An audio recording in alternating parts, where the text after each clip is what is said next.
All right, welcome back to the Crimson Letters. The intrepid investigators all met up 2 weeks ago now in real world time and spoke in great detail with their employer. What was his name again? Suddenly, of course, Paul. Yeah, it's Mr. Professor Fallon, Bryce Fallon, the Dean of Administration at Miskatonic University. They were told of a missing dossier of papers, some very important papers from the Salem witch trials, which had been entrusted to one Professor Leiter and his, secondarily to his assistant, Amelia Clark, graduate student. Amelia Clark, no, Amelia Court. Sorry, Court.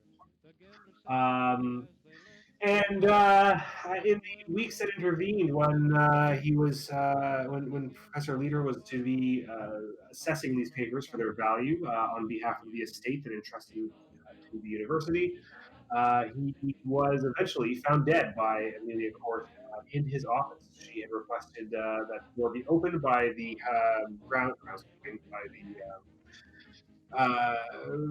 basically, yeah, I guess groundskeeping, sure, of Miskatonic University. When she was unable to access the office to do her work, upon opening the door, they found Professor Leiter dead upon the ground. You have been told that it was ruled natural causes, but is somewhat mysterious. And it is still late at night. You are on your way to investigate Professor Leiter's offices, or office, and you also have keys to Professor Leiter's cabin, cottage, I guess you call it, small residence that is owned by the university on the university grounds and is rented out to you have otherwise been given a few other hints to follow up on, I guess, in terms of well, obviously the body itself, and speaking with one Dr. John Wheatcroft, I believe that came up. No, yes. That was I the don't other know. professor, right? Professor No, Roach. no, yeah, it's Professor Roche. So maybe Wheatcroft did not come up, I but have Wheatcroft tangentially, it written this. probably should have. Dr. Wheatcroft is the resident physician who has been entrusted with the body. I think Yeah. he did. It Yeah. came up like briefly, but not anything specific. No, he was on my list of people to speak to as far as he was looking at the body. Yes. So there was, but yes, the Professor Roche was Professor Leader's main not opposition, main kind of competition within the university. He is not well liked, but is otherwise respected for the quality of his publications. But otherwise, a man who does not particularly friends. I believe those are the dramatic personae that you have been introduced to so far. So you are on your way to the office at this time. Obviously, it is getting on for 9 o'clock at night, so you're probably going to be taking a look at this. And unless you're going to work well into the night, you will decide whether you return to your lodgings or not. I turn it over to you. I suppose, in terms of people who know the university best, of course, that we have Louise Galloway, that already is a professor at the university, so she has some connection here and knowledge of grounds. So was possibly leading the way. My last note is Professor Galloway leads us to the dead man's office.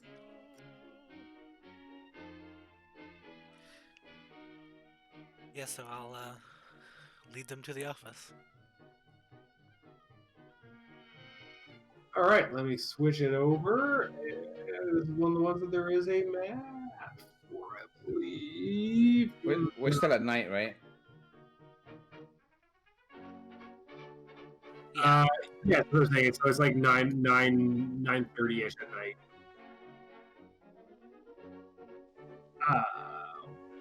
Isn't there? I thought there.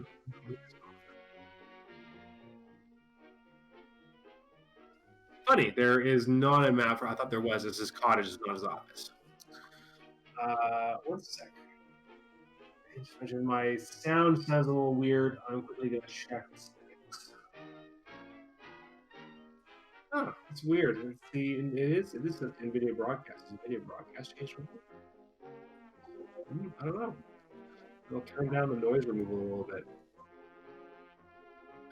All right. So upon entering, leader's office is relatively small. There is a single desk and some filing cabinets and a fireplace.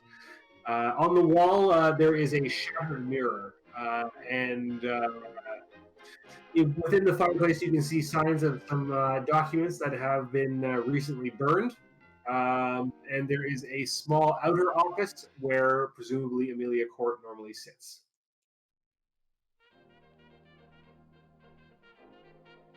I'll take a look at the recently burned documents, see if there's anything that's still salvageable. I'll head over to the desk and look through the desk real quick. Alrighty, give me, I guess investigation. I'm gonna help with the desk first. Yeah, not investigation. What's the Spot hidden. Yeah, spot hidden. D&D mode. Totally. Always. So Honestly, so this is not a spot hidden. I would say that you don't particularly need to do a roll to look through this. You guys could do a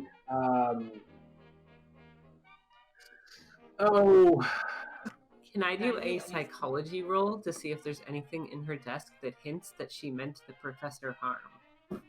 to take a look at Clark's Yes. desk. All right, we'll go through these in order. So Mr. Watts heads over to the fireplace and goes and rakes his fingers through, looking at the pieces of paper that are as yet unburned. You do pull out a few specific pieces of paper that you can actually see some notes upon them. There is not a lot here that is super meaningful, but as you go through it, okay, look at the note I have.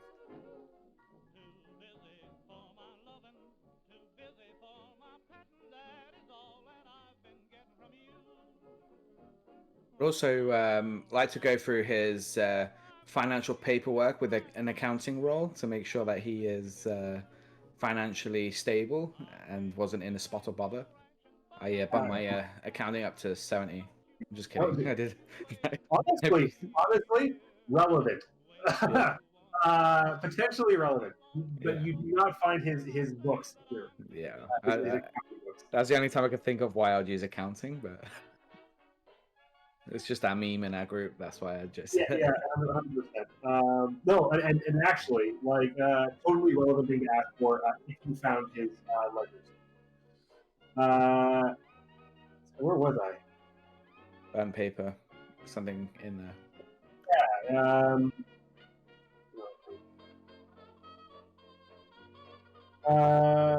So yes, going through it, you don't find too much that is super meaningful. There's a few documents in here.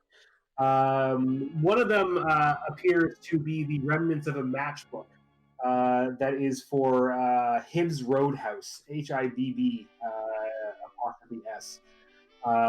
That was used obviously to light the fire for these documents that have been burned.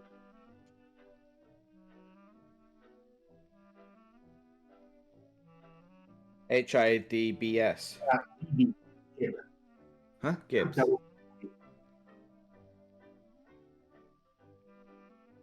With everyone looking at specific stuff, William will look broadly just at the room at stuff that looks kind of out of place. Maybe a dust outline of something that might be missing.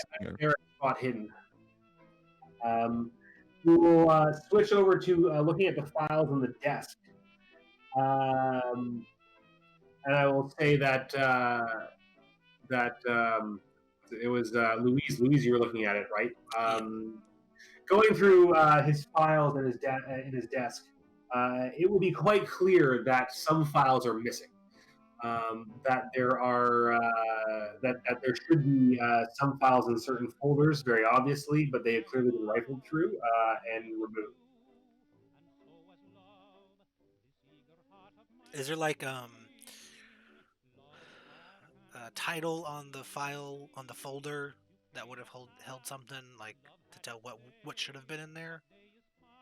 Sure, absolutely. So the most obvious one would be in relation to this mystery, of course, that there was a clearly labeled folder for documents pertaining to the investigation of the Salem witch trial papers. Um, but beyond that, uh, then there would just be some places where it just looks sort of obviously like stuff is missing, but doesn't particularly pertain to anything exactly specific. Just that somebody was relatively sloppy about pulling some things out of it, obviously to move them. Okay. I want to just like check all the drawers, see if any of them are locked, or if they're all open at this point. They are all open. You're able to go through them, and of course, there's like upper drawers have pens and stationery and things from that. And was there anything on the desk, the top of the desk? It was a bit messy, but you don't find anything super meaningful on the top of the desk. I guess give me a spot hidden roll.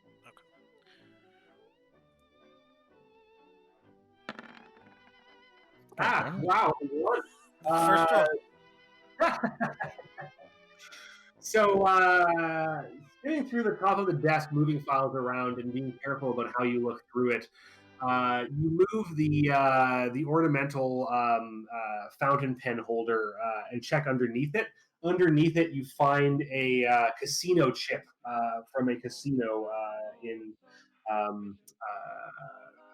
what's it called? Not Las Vegas, the place everybody went through at this time of period. Atlanta. I'll kind of pick it up, and would I have known him to be a gambling man? You would not have known him. You did not know him now. Okay. I'll just kind It was something that was sort of tangentially mentioned that Professor Bryce had said that he was aware that Professor Leiter may have had some like less than respectable hobbies, but he didn't really particularly know too much about it. Okay. I'll just kind of hold it up and like flip it around, see if there's anything like written on it, but then just kind of wave it around to show everybody. Not sure if this is really useful, but I found this token.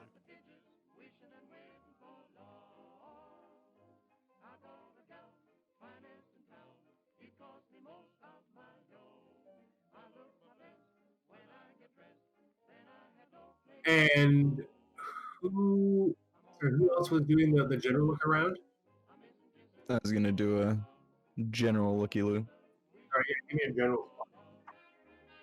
Yeah, I was looking at the outer office first.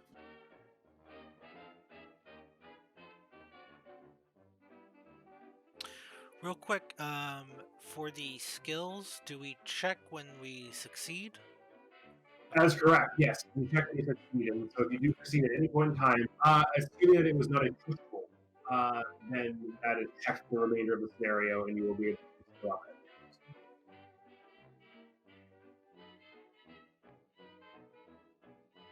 With a failed spot hidden, you look around, but do not see anything further amiss that is unusual outside of what was obviously, like as mentioned, burned documents, looking through files.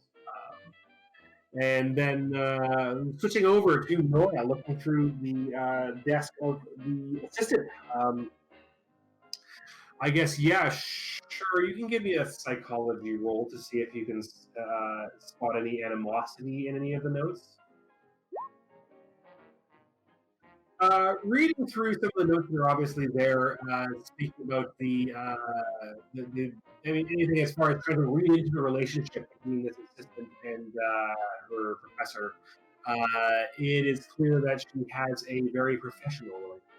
There is no level of sort of personal familiarity in any of these writings. Does that seem like at all strange or sort of cold, or is that just like they're just kind of professional, whatever? I mean, for this time period, I mean, like you might expect there might be some vaguely flirty relationship in a professional setting along these lines, but it's certainly not in any way, shape, or form expected. And that like a woman in this period of time, I would think, in terms of being a professional, like academic position, could really probably go either way as to being somebody who is going to try and like flirt and make friends versus somebody who is going to try and be professional to be taken seriously. And that, if anything, at least they would tell you that she is very much the latter, at least in this situation. Okay, but there's nothing that stands out as being particularly like, oh, she was unfriendly or anything like that. Exactly. Yeah. Just simply confirm. And then, so basically, if you saw something from her later that made it look like she was otherwise disposed to being somebody who is flirty, then it might say otherwise. But as far as this by itself, does not particularly say anything besides confirming that she had a very professional outlook towards their relationship. Okay. I will head towards the filing cabinet next, I guess. So looking through the filing cabinet, you wouldn't particularly spot anything particularly different from what Louise would see, particularly Louise being the academic who is more familiar with what to expect in this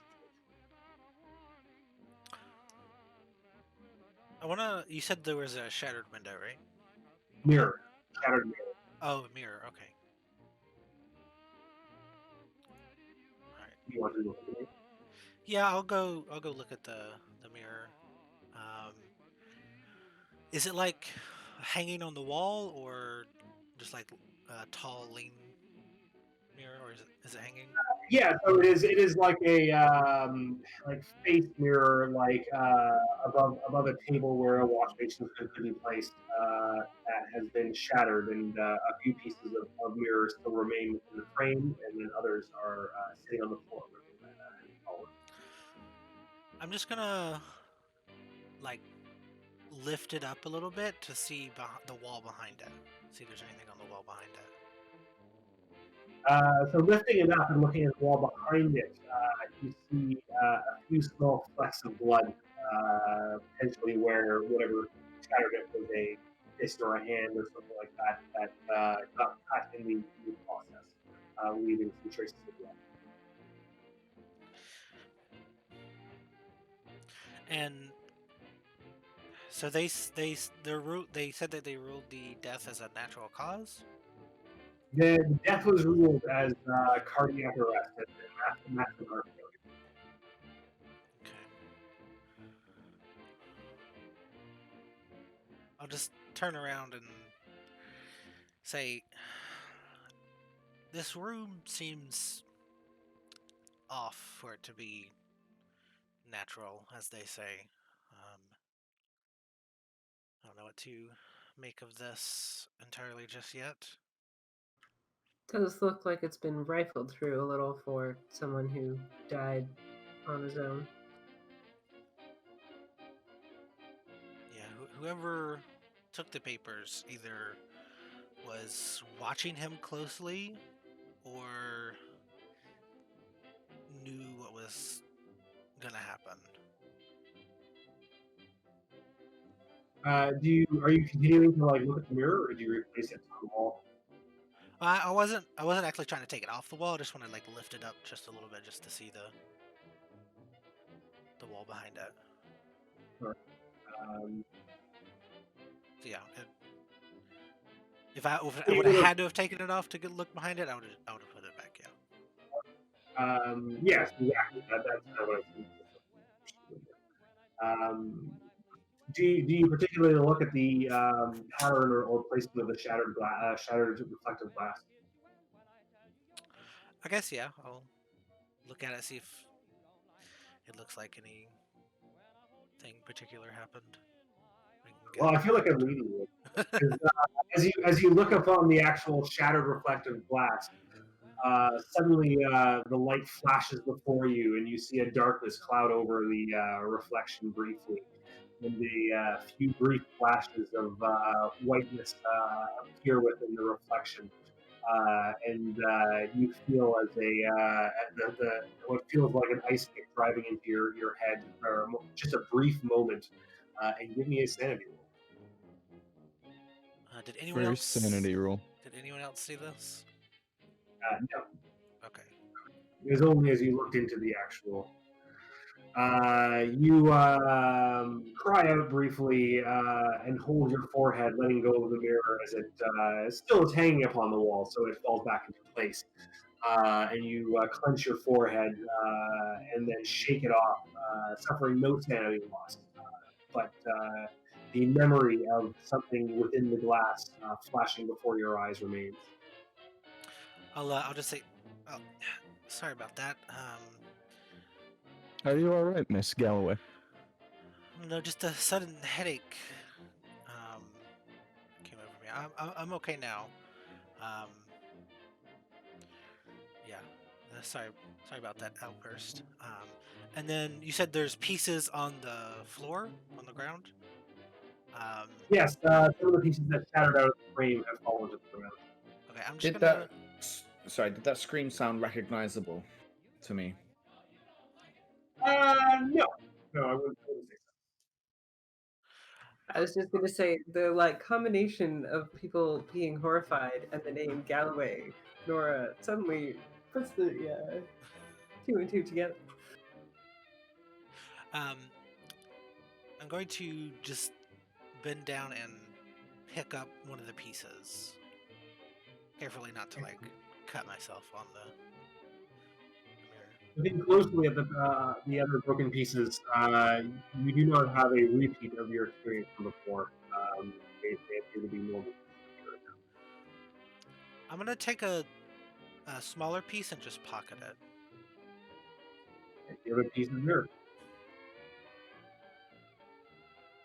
And then I'll stand up and say, well, it would have been nice if the papers were just here and they just didn't see them. But I guess we have other work to do in the morning. I don't know if the office will lead any more clues. Ron, what time is it? I guess you guys have been getting on for 10 o'clock. A little later. We could take a look at his house, but I suppose if you'd rather wait until the morning, that's fine. You do seem a little overwrought at the moment. Yes, I think rest would be good at this hour. There's no need for all of us to go. I would quite like to see his abode before we call it a night. You may rest if you need, Miss Galloway.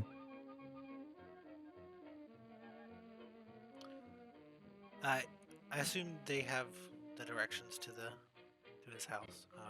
Yeah, so the house is on the campus grounds, basically, just on the edge of the campus grounds, so it's easily I'll certainly join you in taking a look if you'd like to see it tonight.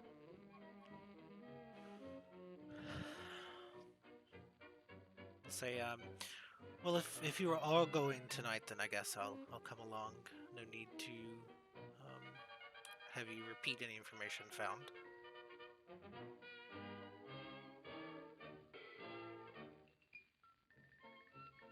Suppose it'll take less time for the group of us to look through the place. Anything else you want to look at while we're here? Is there a window in this office? yeah, so there is also a small window looking out upon the outer grounds of the. I just want to kind of briefly look out, like go over to the window and just kind of look around. How how high up is it? Is this first floor or And there's a little bit. it's what floor? Sorry, second. Okay.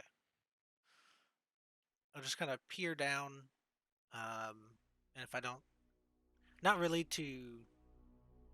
not looking too long, but if I just to see if I see anything in the immediate area down there, and then turn back around. The window is latched, but you can certainly unlatch it to open the window up. It creaks open uneasily. Looking down into the darkness, you don't see anything that's clearly amiss. How loudly does it open? Like, would you imagine that somebody in the outer office would hear it if it opened? Yes. Okay.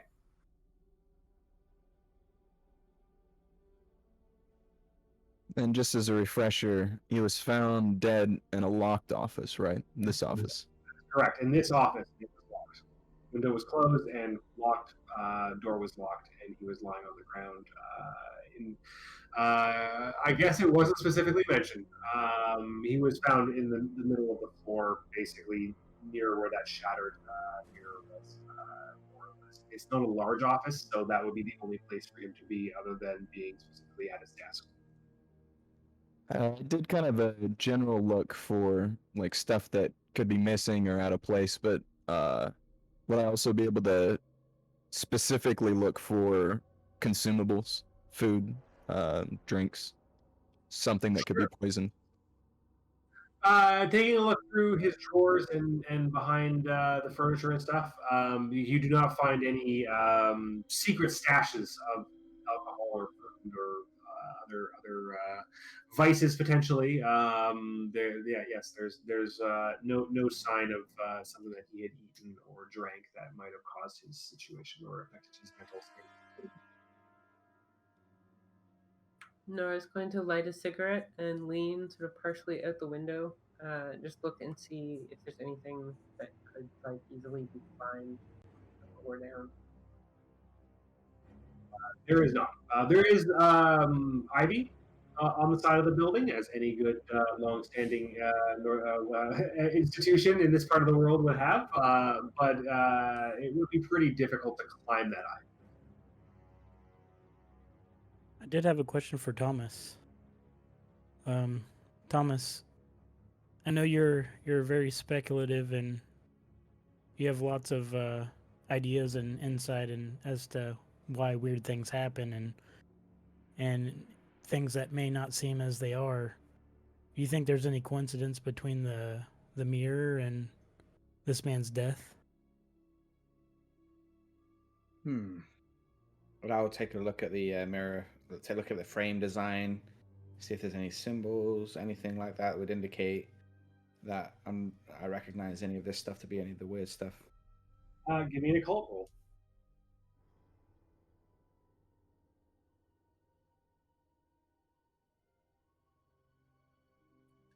There is nothing specifically upon the mirror's design that is occult in nature. It is a finely crafted mirror of relatively recent manufacture, definitely of good quality. And that beyond that, though, certainly mirrors do have a long-standing role in various myths and legends and occult rituals. So the shattering of a mirror certainly could be some kind of sign or signifier for the interaction between beings of some kind of other plane and those of this mortal one. But of any more specific nature, there is no indicator. Okay. Take a look at the back of the mirror. You see nothing particularly different upon the back of the mirror. It is obviously been shattered, and so there isn't much back left to see. But it is back. But it's a metal back mirror as normal. From my experience, mirrors have been used to communicate with other beings. So that is something that may have happened here. Obviously, it's all speculative right now. We need more evidence for that, but a man locked inside a room, nobody else having access to it, found dead, and a shattered mirror at the same time. he either is not happy with his own appearance or what he's done with himself. Like, you said there was a casino. Did anyone say they found a casino thing, right? Yeah, it showed it. Yeah, so I said maybe he was in crazy amounts of debt or something and decided to off himself. We don't know how he died just yet, so more evidence, but I wouldn't rule it out yet. I mean, we've seen some stranger things, right? Yeah, and so in terms of what Professor Bryce told you was that Doctor crap, I just dropped the page again. This is slowly but surely becoming a very hard done by book. Dr. Wheatcroft had ruled it a heart attack at the time of death, but Professor Bryce had not confirmed that an autopsy had yet been conducted. Perhaps we best see the exact state of the body before we make any further decisions, but a man in his position suddenly deciding to up and die of a heart attack is perhaps not the most common thing. Then there's the files that are currently missing from a locked office. That seems relevant. Yes. There's certainly more to the story than is immediately noticeable, I'm sure. But is there like any residues that would be left over from any kind of interactions like this, like dust or Nothing that you see, at the very least. A ring of salt. Yeah, like a burnt star in the ceiling. None of you looked up. Oh my god, there it is. No, Sitting in the corner watching us. the girl from the ring drops from the ceiling. Yeah. Circles of wax on surfaces where candles may have been. No, there is no that ultimately the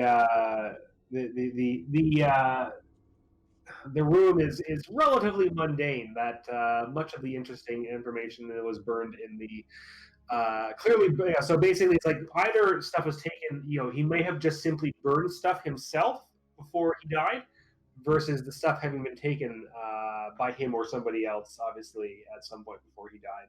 Clearly, some papers were hastily taken, some of which at least may have found their way to the fireplace and were hastily burned. And you did find that book of matches from one particular Hobbs Roadhouse. But yeah, no like super obvious signs of extraterrestrial, of mythos intervention or other worldly beings. Does it smell like a normal office? Yes, it does. There's obviously much stuff burned, so there's a bit of a fireplace use smell. But then again, for this period of time, fireplaces throughout the building, that's pretty cool. But the dead guy smell is gone. Sorry. Sorry. Weird question. Are pencils a thing at this point? They even have mechanical pencils too. The clicky ones. Cool. So can I do that like pencil trick on the notepad on his desk and see if he had any interesting notes that he wrote recently? Sure. All right. So you do the pencil thing across his notepad, and you find a note for a name that is written upon the notepad. And that name is Wick. W-I-C-K. Don Wick did it. I knew it.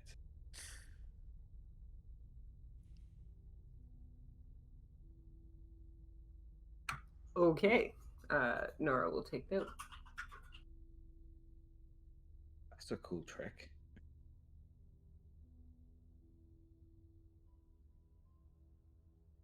All right. Are you guys doing anything else or off to the house? Did you share that information with anyone else about Wick? Yes, I will. After I finish shading it. I'll sort of hold it up. Like, well, either the man had a desperate need of candles, or we should look for someone named Wick. I'll sort of show the note. Would I recognize the name Wick from anyone at the I was about to university? say that Miss Galloway, you do not know the name Wick offhand, but both Benjamin and Thomas would both be aware of Abner Wick, who is a antiquarian dealer within Arkham. He is a man seldom seen directly, but his shop is well known, and is definitely a place to find some of the more unusual finds as far as antiques and scrolls and documents and things like that for sale to the right buyer. Nothing necessarily illegal as far as you know, but certainly a man who is noted for his ability to find unusual artifacts. I guess I'll just turn to Thomas and Abner Wick. You think that's a possibility, Thomas? Abner? Abner, yeah. I mean, I've been to his store a couple times looking for a few things. I think maybe you and I should go pay him a visit tomorrow. Yeah, I when agree. it's daytime. Yeah. That is interesting indeed. Just want to say curious, very curious. At every point we find something.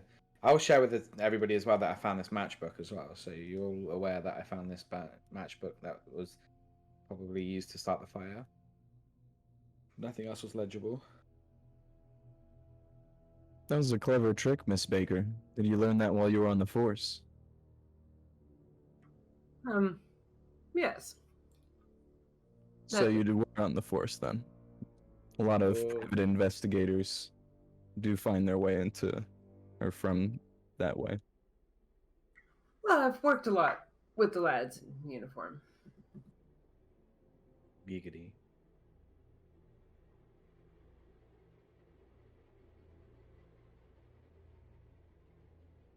Is there much more you think we could do this evening? Well, Perhaps the we files should- aren't here. I still think it might be worth taking a look at his home, but we don't all need to necessarily do that. If some of you have better things to investigate on your own. I was thinking of perhaps heading to, what was it, Hibbs Roadhouse? Is that what it is? Hobbs Roadhouse? Hobbs House? Yeah, I was thinking of heading there for a drink, perhaps? Is it a drink establishment? You do not know. It is illegal at this point in time. And yes, I just realized. It at least is not a.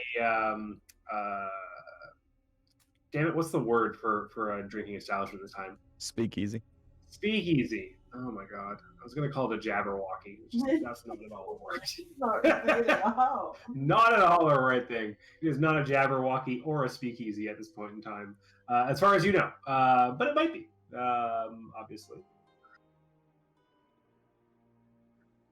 Well, if you're looking for a drink, perhaps you should take some backup, but I might be better served to refrain, take a look at the man's house before we get any further into this. I didn't mean like literally a drink. I meant head to the place where we can get information from. Sorry, Hibbs Roadhouse. That's what I had, Hibbs Roadhouse. Yeah, Hibbs. Oh, no judgment was meant by it. This is more for my own functioning than anything else. I would sleep better if I at least took a look at the man's home and got a sense of him. The more we can get done, the faster. Certainly the better this investigation will go. Anywhere that you might go altogether and in the immediate future before sleeping, the house is probably the most logical, since it is like, you know, a 20-minute walk across campus, as opposed to anywhere else that you might be walking on. Nora will certainly start heading in that direction.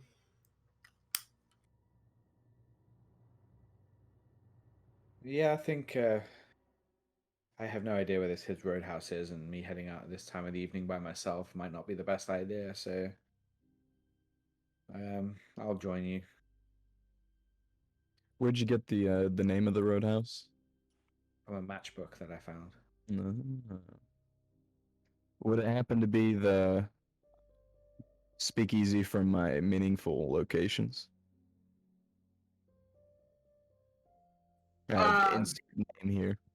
Yeah, I was gonna say I hadn't really thought that, but sure, that's kind of fun. Let's say that it is.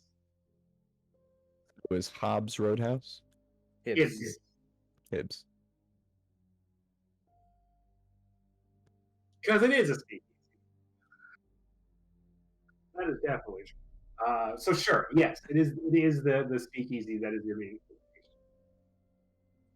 You would then know it to be a yes, the speakeasy. That it is a like cafe in the front, but that if you know the right password, which is what's the word, bird?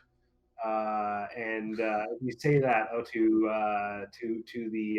the waiter at the front, or the person behind the counter, they'll nod to the back and press a button, and you'll find that the door opens and you can enter the back area where you can purchase alcoholic beverages and gamble. All right. All right. You say, "What's the word, bird?" And they reply, 40 twice. And you nod and say, "Right." Do you relay the information that you know of the place or not? Oh, he's taking note. That Just taking that. interest. I'm Oh, sure so you we'll did- find our way over there soon.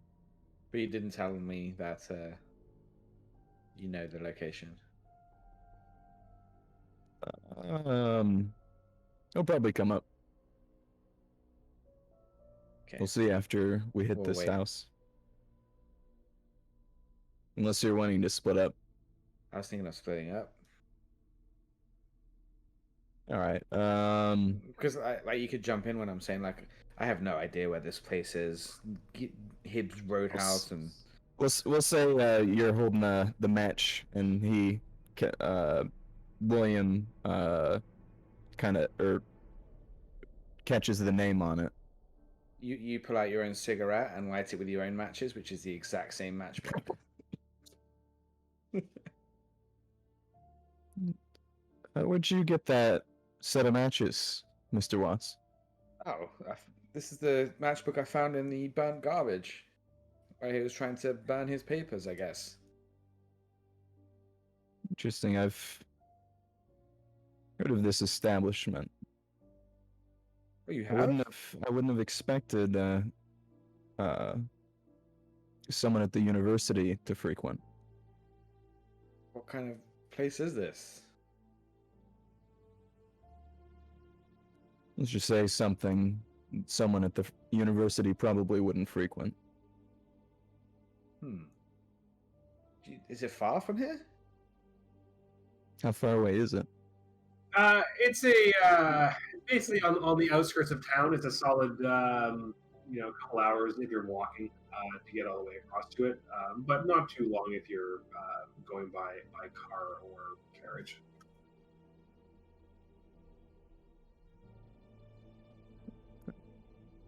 A bit far for tonight, but we could follow up on this lead later. Yeah, I think that's a great idea. I think any information at this point would be useful. Maybe his character is shifty. You don't recognize him from this establishment, I guess. Maybe you do. You just haven't seen his face yet. He smiles. Never said that I frequent this establishment, but You just know reporters of it. tend to know of these types of places. Right. I'm thinking full strip club right now, by the way. If you haven't clarified anything. We should definitely I suppose if it was legal at this point in time, you could have full strip club alcohol service in the U.S. I don't know how that exactly varies from state to state, but I've always understood that was like a U.S. thing, was to be like strip clubs that if they're full strip clubs, you can't serve alcohol. in Did like not know most that. places. I've never been to a strip club in my life before, so I had no idea.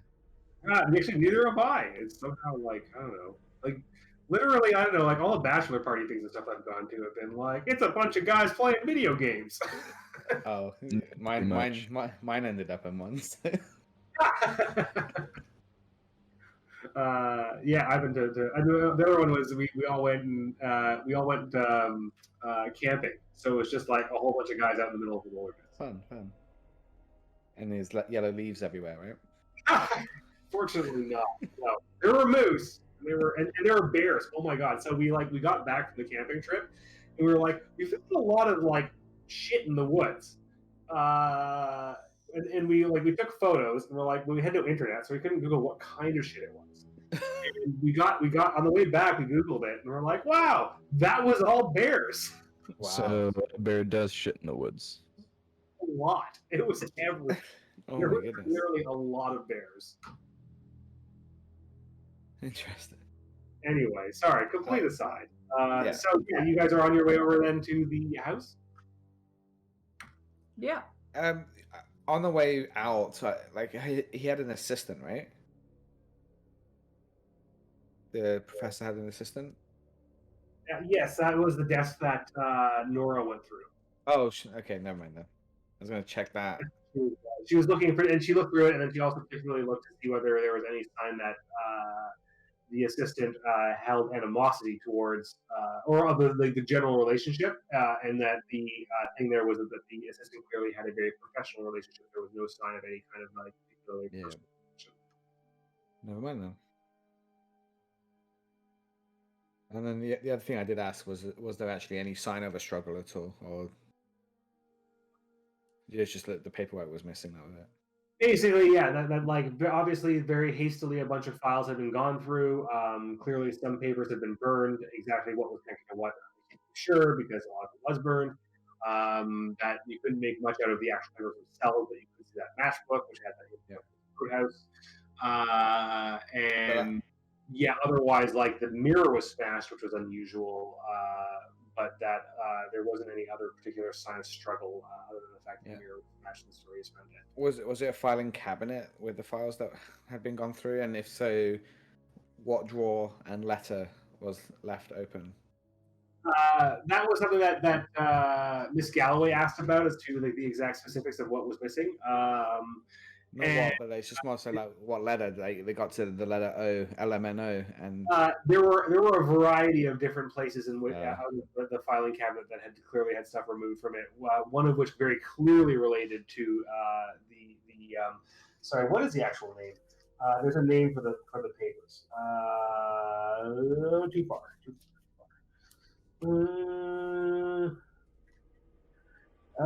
The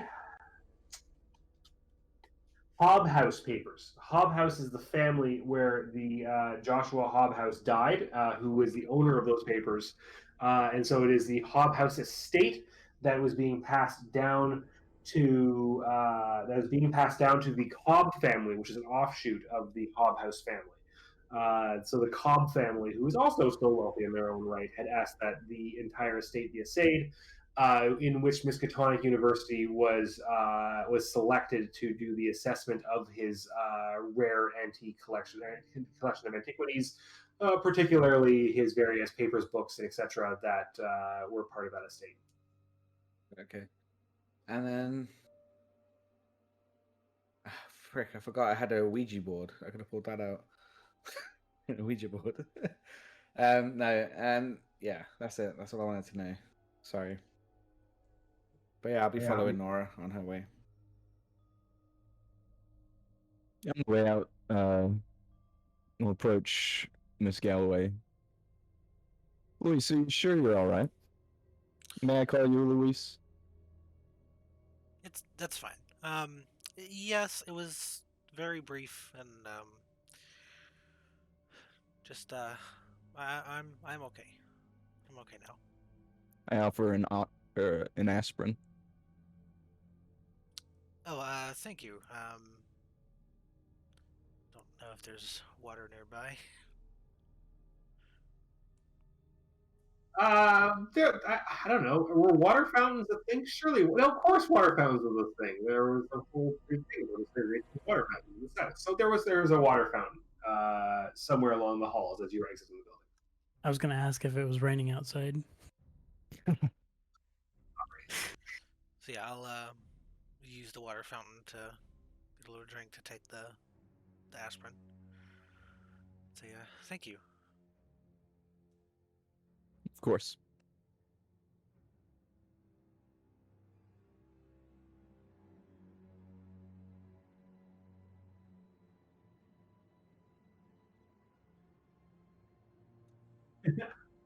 Guess we continue the residence. Yeah, I was going to say. So Miss Galloway would be probably Professor Galloway is probably best to lead the way to the actual residence, knowing the layout of the campus fairly well, and where the professor. In fact, she may well live nearby. Would she have her own home off of campus, or did she rent one of the campus cottages? I don't imagine if were expensive to rent the. If anything, the cottages would be cheaper to rent. As a junior professor, it would probably be more likely that she would rent one of the one of the cottages because the university would provide cottages to their staff at a fairly discount rate. Yeah, then definitely would have had one of those. Okay, so then yes, you would probably be living within the same area, more or less. So you can lead the way over there, and then if there's anything you guys want to discuss on the way, you will make your way over to the house. Anything before we get there? I suppose All I'll have to walk. I get the feeling that some of you already know each other. Have you met before? There's a certain familiarity. Yes, Miss Nora and Benjamin. We've had experiences in the past before. They're my good friends. I invited them down to see me speak at one of my seminars. So, I guess that's why they're here right now. And then because they happen to be here, I guess the dean wanted to see them too. Yes, we're familiar with one another.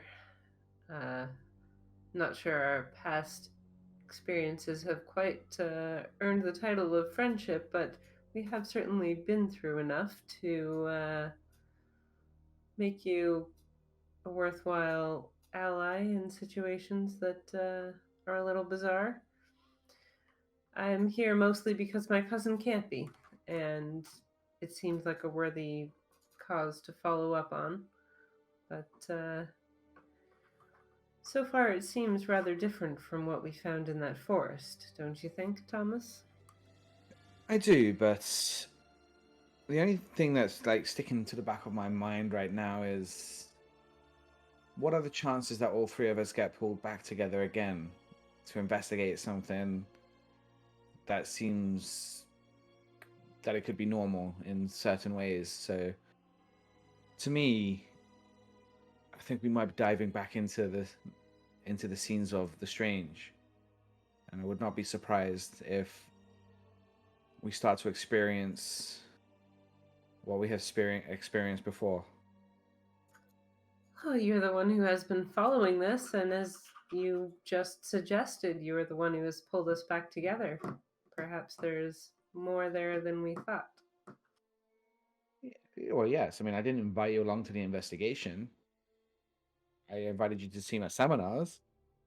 But is it coincidence that you're all here and strange things are happening? Well, strange things in the sense of somebody found dead in an office, as far as we are aware. That's all that's happened, but... The situation is certainly strange, and I'm sure your familiarity with each other will make our working relationship easier. This is good. Yes, we are good friends, like I said. Nora just lights a cigarette, walks a little faster.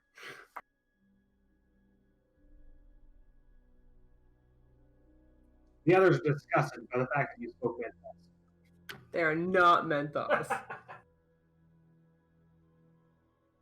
Unfiltered? I don't. Yeah, were filters invented yet? I don't know if they were. This is that She's slow definitely tobacco. not smoking out of one of those ridiculous plastic cigarette holder things. 1925 was the invention of the cigarette filter, so they would not have been yet because we're on the cusp of this, and they were invented in Hungary. Hmm. So I'm going on vacation in 1925. Strange. Or was he a Hungarian who lived in North America?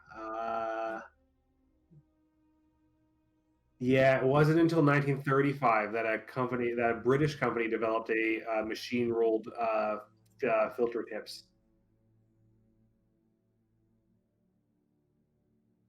Another aside: my high school teacher for math was she had come from the USSR and immigrated to Canada after the Berlin Wall fell. And she was like a serious smoker. Basically, she would go out during the 5-minute break between classes, tear off the filter of a pre-rolled cigarette, light it, and just speed smoke it, and then throw the last little bit away. Wow. Just seriously, and she has a super gravelly voice from it. Anyway, I don't know. She had been through some shit, and I don't know, gotta have ways to cope, I suppose. Very nice lady, though. I wouldn't have got through math without her. Anyway, so you're on your way to this cottage. Unless there's any other final discussion that you want to have, you arrive at a small, nicely appointed cottage on the edge of the campus. It is one of a bunch of similar homes that the university rents out to faculty members, particularly junior faculty members and parts of the support staff. They're all very similar, painted in various mute tones, greens and browns and that sort of thing. They are wood-sided, simple affairs, 2 stories, a larger bottom floor and a smaller top floor, generally 2 bedrooms with a well-appointed place for an office and a den and a living room and a kitchen, relatively spacious. Emily is saying that it is black. Yep. Why? This is a pre-set up thing. I don't know why that would be the case. Must be the dynamic lighting changeover. No, dynamic lighting is off. Weird. Okay. Fog of War is off. Legacy lighting. Fog of War. No. What if I turn this off? There we go. Got it. There we go. Oh, there we go. So the legacy lighting doesn't work either. Oh, good. And you don't see any of the notes on it, so that's fine. No. Nothing. Oh, weird. And it's cut off at the it's cut off at the bottom. Is that actually cut off for you? I don't know. Cut off. It's got half a notepad right here. No, it's fine. It was just loading weirdly. Yeah, because if you scroll back and forth on yours, scroll back up, yeah, you can still see it. It's just something weird happening with the scrolling that it cuts off the bottom part of it. Anyway, so you arrive here. One of you has the key. What do you do? Any signs of salt around the perimeter? The normal crap that you'd see from an occult type of thing. Symbols on the door. You can do a spot hidden if you really want to try and look carefully. Otherwise, brief glance. Is it I'm talking is there a bright red symbol on the door? No, nothing super obvious stands out in terms of occult iconography or symbolism of any kind. It is a fairly quaint little house that is much like all the rest of them on the street. And I'm also looking at Rylian, right? Relayan symbols and language as well. That's what I also would be looking for as well. No, we can do it. Yeah, I'd say even if you didn't know that, you would still spot unusual language written upon things. No, you do not see anything that stands out in that regard as you come up to this house. Any lights in the house? There is not. I would actually want to check for signs of a forced entry, that kind of thing.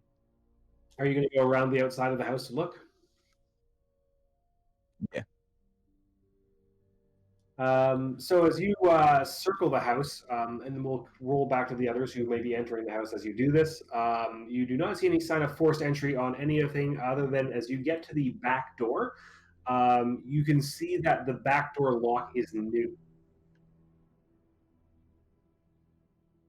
That Interesting. there clearly has been a brand new lock and bolt that has been installed on the back door. Yes, on the porch door, which was previously presumably not nearly as secure. That goes into the kitchen. The windows also seem to be very clearly well secured, although you would have to look from inside to see whether that work was new. But like at a glance, as you were inspecting for whether there's a sign of tampering, they seem to be not tampered with. That they're very clearly secure.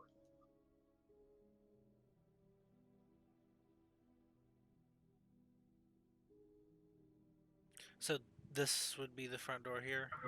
Yeah, on the porch there, yes. Okay. Going into the living room. I imagine since I was the one leading the way that I'd have the key, so I'll go unlock the door and step in. Are you turning the light on? It's very dark as you enter. Yeah, But you'll be familiar with the layout. Your house is basically laid out the same. yeah. I was gonna ask if does the layout seem familiar, but yeah, Yeah, the layout is virtually identical to what you're used to. I'll look around to turn a light on.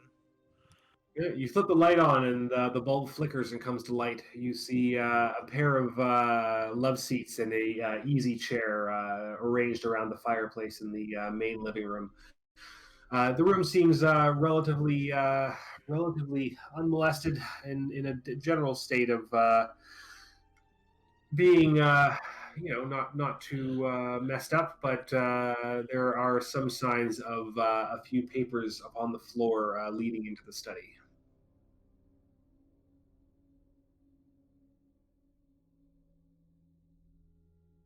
Up with the group by this time. I'll look at. You said there are papers on the floor. I'll look at. Yeah. I'll just kind of scan over the papers. The as you look it down, there is a variety of papers related to work at the university. Obviously, at a glance, that are on the floor near the study. The study door is ajar, leading into a dark room. Nora is going to push her way forward and head into the study. The study is dark. Light spills in from the living room, and you see a general state of disarray as the door creaks open. Try and find the light.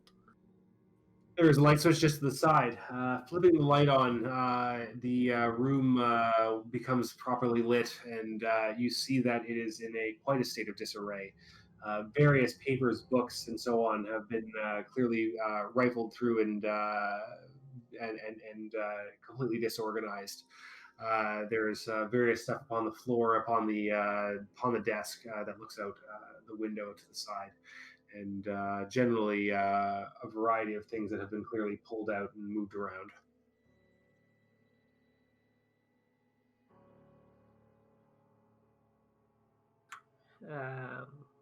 All right. Can I tell from sort of how torn apart and disheveled the room looks whether it looks like it was rifled through before or after the office? Like, does the searcher look more desperate at this point, or I don't know? Is there any sort of signs of what they're looking for, or whether or not they were successful?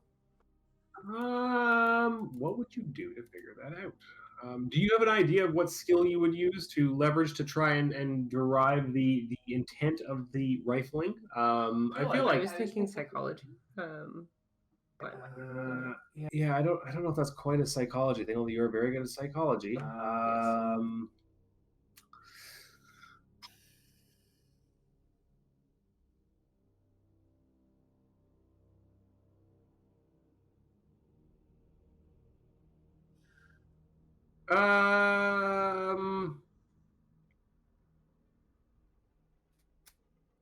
Yeah, it's kind of a weird use of psychology, but there isn't anything else that really particularly fits either to that kind of. I will say without a specific role. that this does not appear to be the work of somebody who is a professional who is looking for clues or trying to find something. That there seems to be some specific things that have been gone through and other things that have been left completely alone. In terms of being somebody who is kind of like a PI or whatever, that you would not immediately jump to the conclusion that this was somebody who was either nefariously or for investigatory reasons trying to go through everything. So it looks fairly targeted. Yes. Okay, I will just sort of take a look through what is left and see if I can make sense of what is missing based on what is here. Like, sort of see if it looks like a lot of his work notes are missing, or if it's just sort of seems to be very focused on particular subjects, as far as I can tell from the absence of stuff. I'll help go through the notes too. Come in and turn the light on if it wasn't on already. Yeah, she turned it on. All right. Yes, and I would say then that Miss Galloway is better equipped in terms of her background to be able to figure out what has been moved and what hasn't. What you specifically see is obviously not the original papers that you're looking for, the Hob House papers. Those do not appear here anywhere at all, nor do any of the notes that pertain to it quite specifically. They seem to be entirely missing.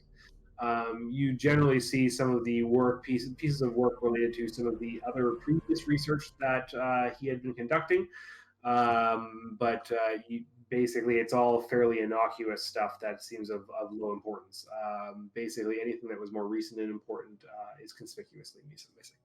Right. Yeah, seeing that we have someone who's better at like the sciencey or research part of it, rather, I think Nora would more look around for like personal sort of like, does he have a personal journal or that type of note to sort of get more of a sense of the professor himself? I guess give me a spot hidden.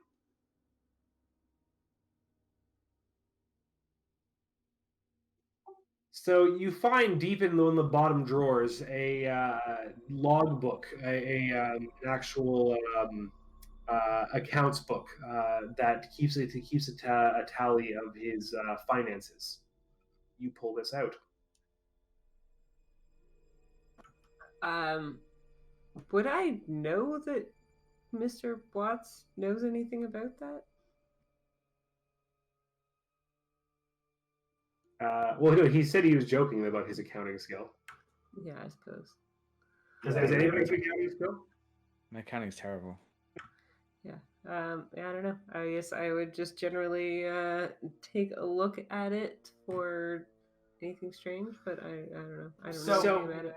Unless any of you specifically have accounting skill, a general review of his finances indicate generally like deposits and withdrawals that far exceed what you'd ever expect of a professor in his position. That there are influxes and withdrawals of thousands of dollars at points in time.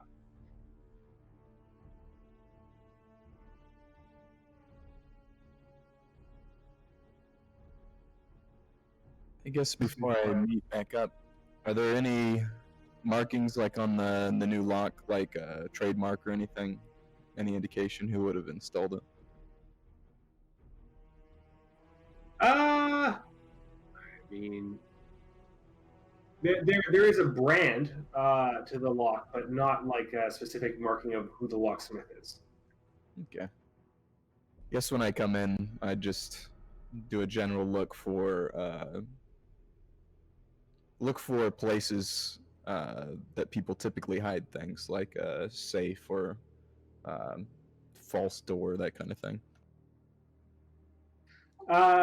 I will say, as you're looking around for stuff that might be hidden, the fireplace would be an obvious place to look in the living room in particular, and that in the living room you do notice that here too documents seem to have been hastily burned that you could take a look at.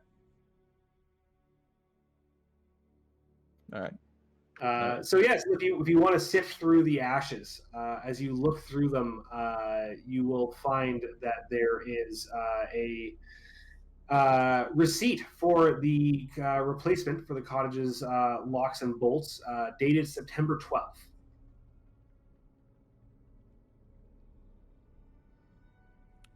What is today's date? Today is October 1st, 2nd, I think.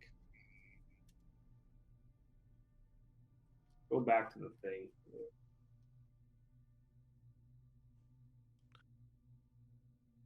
What did I say in the message?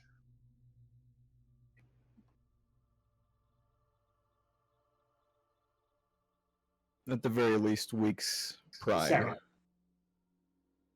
Yes, it's October 2nd.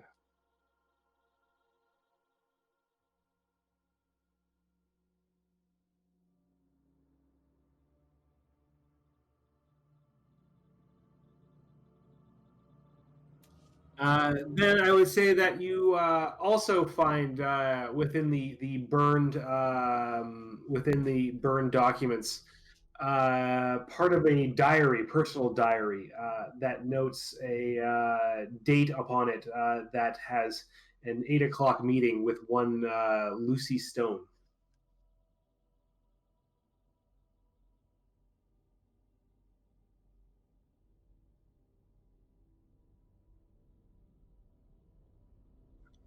What was the date of that meeting?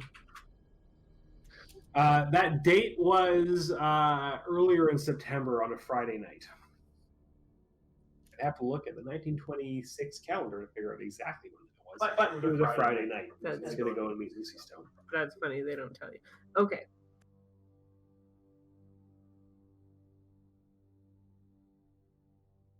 All right. I would also note that you do note inside that obviously freshly replaced locks have been installed upon the windows as well. The front door had a reasonably safe lock, but the windows were obviously more recently secured. I want to take a look at like the artwork and if there's any like other mirrors in the house, maybe covered mirrors or anything like that.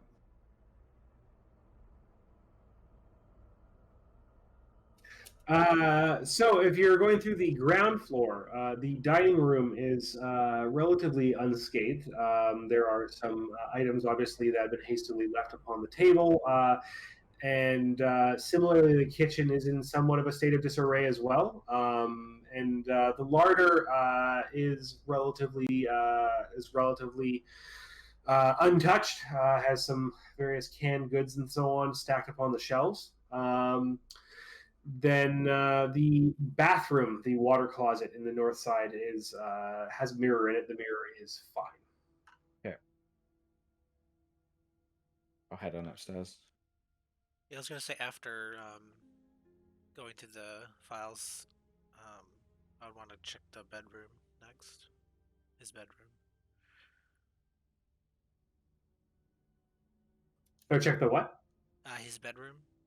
Okay. Yes. Yeah. So you guys heading upstairs. So those of you who want to go up there. You find that the bedroom upon the right hand side, the master bedroom, is being used for him. Is definitely quite a mess. It looked like he would have been very frantically packing. You would surmise that he would be looking like somebody who is packing to leave. That there is a couple of suitcases sitting upon the bed that are partially filled with clothing that is generally in quite a mess.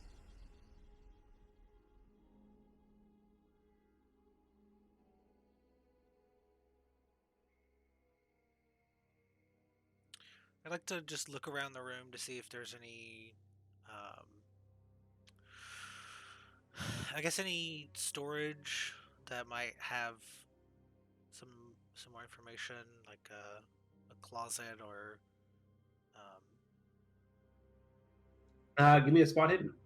Yeah.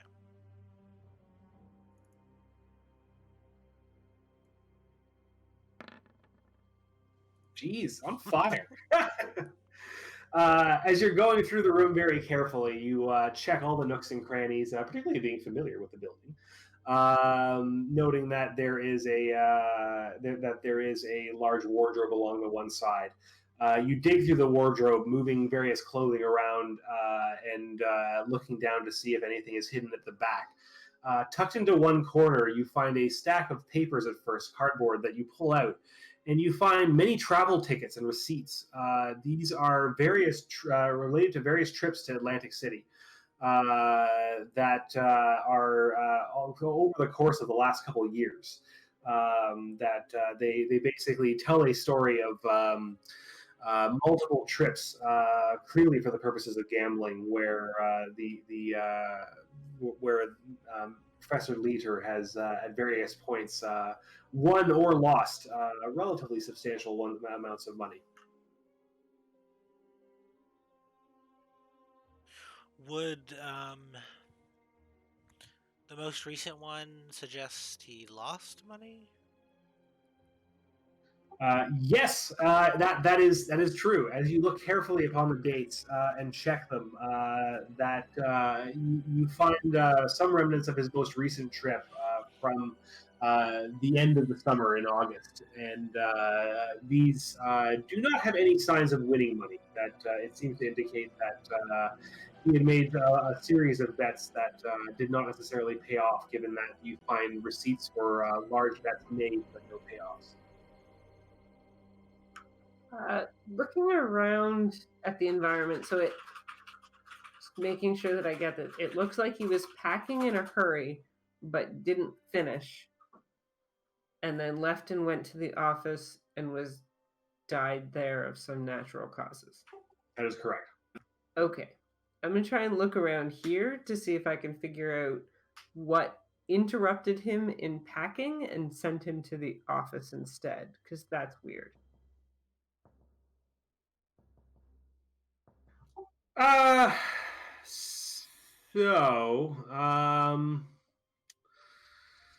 guess what rooms are you looking? Like, is there a particular room you're looking in? You said that so far the bedroom has looked the most rifled through. Yes. And like the most disturbed. So I guess first I want to look through the bedroom and see if it looks like it's been rifled through after he left. Like after he was interrupted in packing and went to the office and died. Has somebody else been here and like searched through stuff?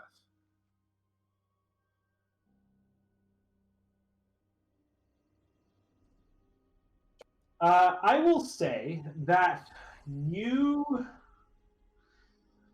There's a thing about this. 1 second.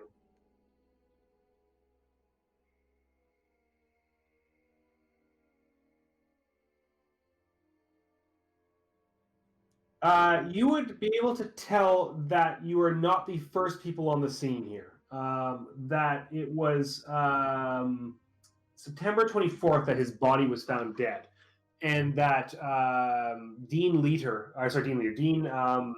Fallon, obviously being concerned about getting back the papers that were lost, that were in Professor Leiter's care, clearly has himself or somebody else been here and gone through some of the stuff here.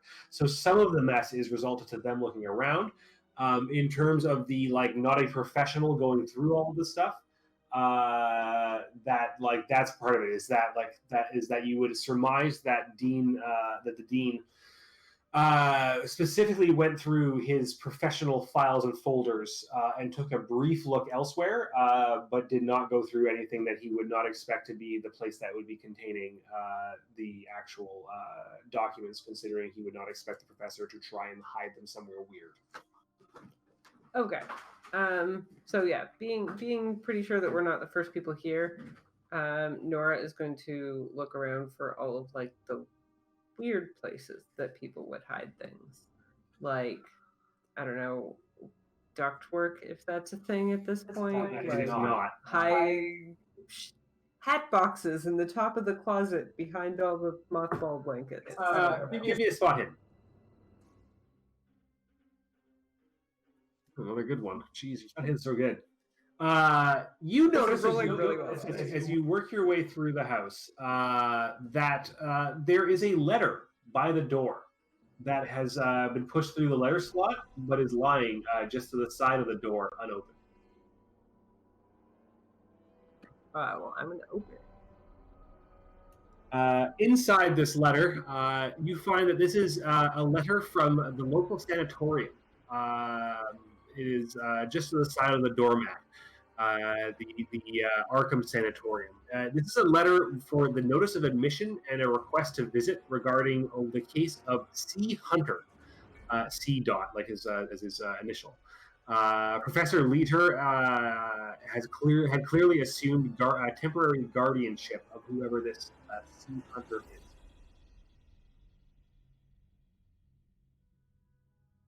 Geez, so the cat is right between us, and like we're trying to play, and she's over here. She's like, pew, pew. She's like, Can't hear it.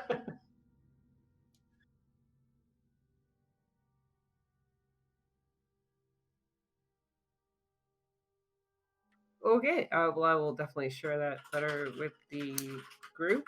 I don't recognize the name in conjunction with the professor, but apparently he had assumed guardianship for someone at the Arkham Asylum. Perhaps we should speak to some of the officials there as well. Would that name be familiar to me at all? No.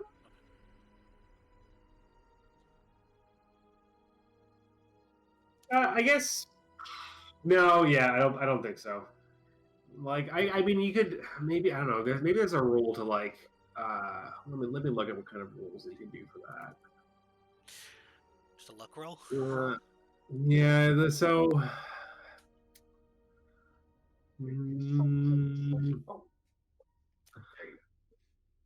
I guess just give me a D100.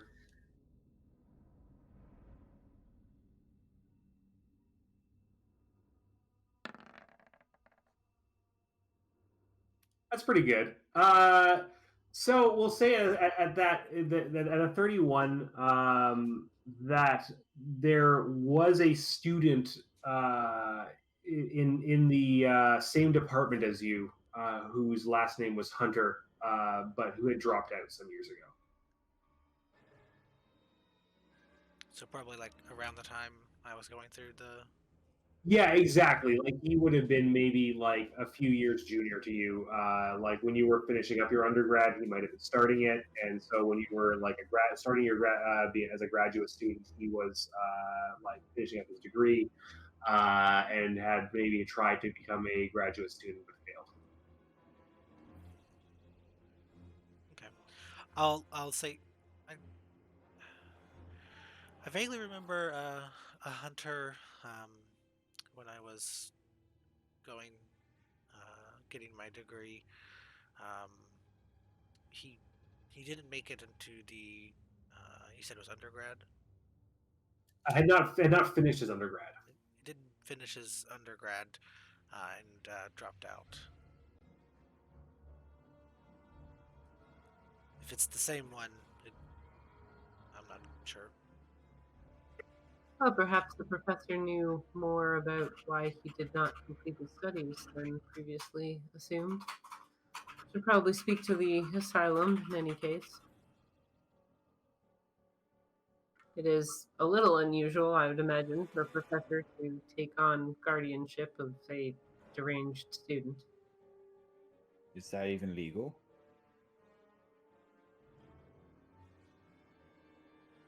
Are you asking out of character? Or... Many things are legal when people are not sane. I was asking in character. I'll check his bookshelves, if he's got like a library, like a personal bookshelf, see if there's anything in there that I would find of interest. Sure. Give me a what do you call it? Cult roll.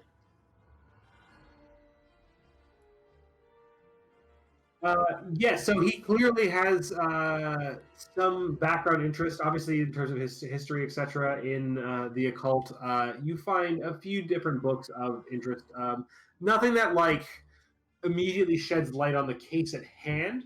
No. Outside of that, this is somebody who clearly ran in circles where that valued the same types of books that you would be looking at. That you'd be interested in. Like nothing that was like crazy out there, like, oh my god, I can't believe he has a copy of blank. But that there certainly are some more unusual things in here that would indicate he was a man of some learning, or at least some standing in those kinds of circles. I say, well, Benjamin, looking at his collection here, he seems to be running in the same circles that I would be interested in running in.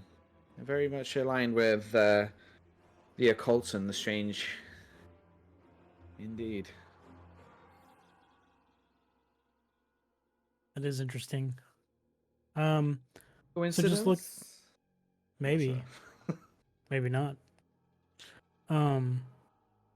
Just looking around, maybe not as specific or as detailed as the others.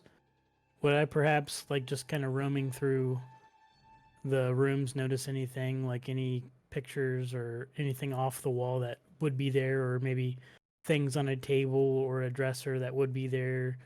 Maybe just being able to see the silhouette and dust on the dust on a dresser or something, and just the silhouette of something that was there. Would I be able to notice anything like that? Sure, give me a spot hidden.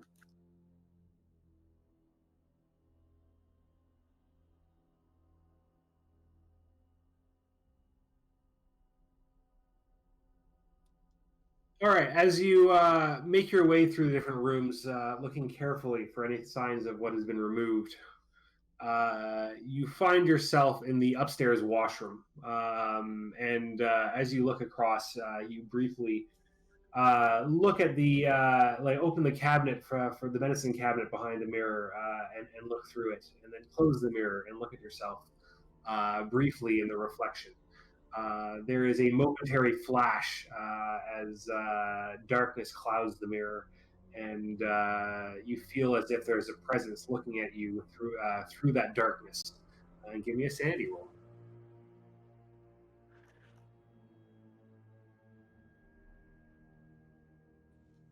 You succeed. You grab onto the either side of the sink, gasping for breath momentarily. Suddenly sweating intensely. You see that the drips from your forehead fall into the sink. You cough momentarily and start running some cold water, which you splash on your face, and it brings you back to yourself. You lose no sanity, but bear the memory of what you think you saw or didn't see in the darkness that swirled within the mirror momentarily.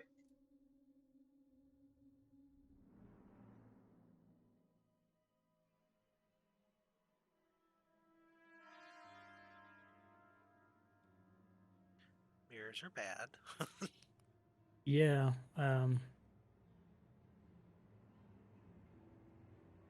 I guess I'll just think to myself that was just me just being me, and I won't mention that I had an episode to anyone.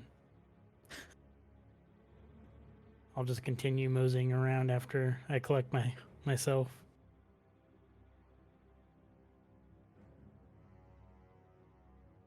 So I was looking for little hidey holes. Was the fireplace the only place I could think to look for? Or that looked like it might have been somewhere to hide stuff? Jeez. Yeah, I guess so. Is there any other rooms you particularly want to go through in particular detail? I'm trying to see if these papers were just hidden really well and nobody's come across them. Maybe the study. Did you give me a spot hidden for in here? Not in this building. I guess give me one final spot hidden roll for your take a looking around for like hidden hideaway spots. Okay, so you specifically scour the area for places which would be like a hidden hiding spot for items. As you go through back into the larder, you tap around on the ground and you find a loose floorboard. You manage to wrench the floorboard free, and you find within it a series of documents and a thick wad of cash that is rolled up in this secret hiding space within the larder. How much cash we talking? About $4,000.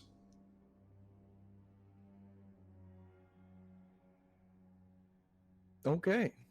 Goddamn.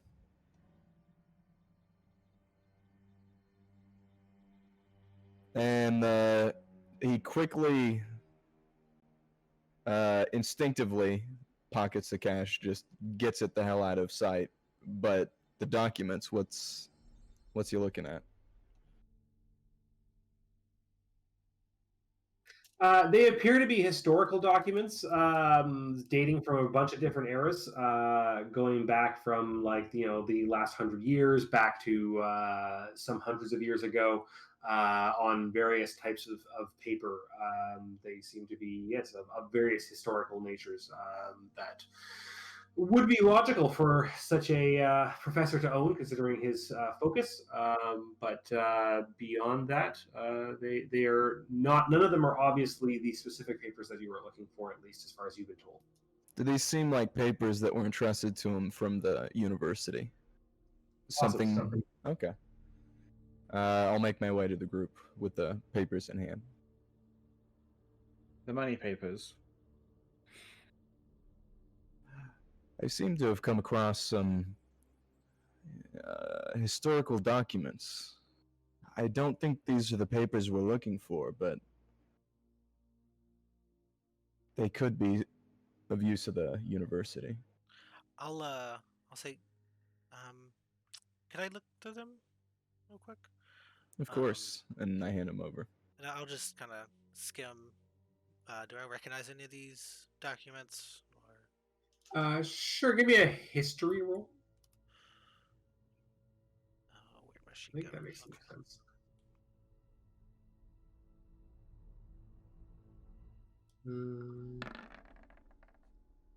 No.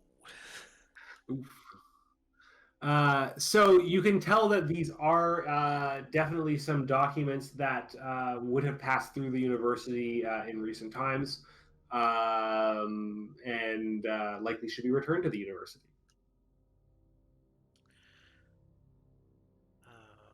What's his name? I'll say I don't recognize any of these, and like you said, I don't think they have significance in our immediate investigation. But I imagine the dean would be interested to get a look at them. yes, I imagine he would like to have these returned. Excellent. At least our first day into this investigation hasn't proved fruitless. Particularly not for Mr. Wright. I'm actually gonna pull out my Ouija board and try it. See if I can get hold of Are it. you going to DIY your Ouija board just by yourself in the room, or I could get everybody in on a seance? I'll ask if people want to join in and say that I want to try this. Okay, so guys, I've been experimenting more with like Ouija boards and communicating with spirits and stuff. Would any of you be willing to take part in the ritual with me? You want to actively entice spirits to communicate with you. Just his. See if we can learn more. Well, good luck. I'll try and save you if you look like you're in trouble. Nora just leans against the wall, starts rolling a smoke. Is this your expertise, Mr. Watts? Is this what you were writing about while you were... It's along the lines of... More obsession than expertise, but sure. Obsession, expertise, like if you're not an expert, if you're not obsessed with something, how are you becoming an expert? So it goes hand in hand. I've experienced a couple of strange things in my time that cannot be explained by the natural, so investigating into the supernatural is where a lot of my focus has been, especially when it comes to serious events that have happened in my past, i.e. the Titanic. I'll leave that comment at that. So, will you help? Do you need another to participate? That's- More the merrier. More like conduits into the spiritual world. Um, Lucy will say, I'm intrigued. I'll assist. What do you need me to do? We'll just sit around the board and we'll hold hands and I'll say, I don't even know how these work. I've never done a Ouija board. Too scared. Before I participate, I was gonna make sure that there wasn't any mirrors in the room. Are you guys in the dining room? I guess would be the logical place. Yeah, do in the dining room. Probably there the are room that no he'd mirrors. frequent the most, actually. Maybe his bedroom. Like bedroom, kitchen, dining room. Like where would I assume that he would spend the most Study. time? Or Yeah, study. study, I guess. So doing his study. No mirror in the study though. Okay. I guess you pull the desk out so you can sit around it and haul a couple chairs in from the dining room so that you can sit around the desk. Yeah.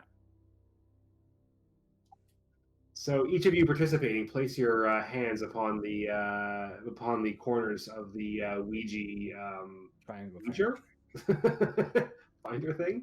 Flanker or something? Yeah, I can't remember what the word is for. There's a word Pointer. for it. Yeah, exactly. And Mr. Watts gives a brief call out to say that you are calling upon whatever spirits might help you in your investigation as to what has gone on here. And everybody who is participating, give me a mythos roll. Mythos. Planchette. Did you just Google it? I did. It's a planchette. There you go. Where's the mythos? Is at the top. Pancetta is delicious. Yeah, where is that? It's left side. Halfway Right next down, to left side. credit rating. Yeah. Okay. Can't even push it hard either. Oof. Imagine we got a crit success on that. Just spirits come and attack us. Yeah. All right, you call out to the spirits, and you start moving the planchette around the Ouija board. Slowly but surely, letters start being selected. First, there is a B, then slowly it slides across to an A, and then slowly from there it stops upon a C. Next, the letter is O, and finally, you stop on N. As in Mike or November. And as in Nancy. Bacon. The fridge. Bacon. You look down confused. You don't know why. I look Bacon? at everybody who's participating to see if they're pulling a fast one. Was anybody pulling a fast one? If so, speak up now.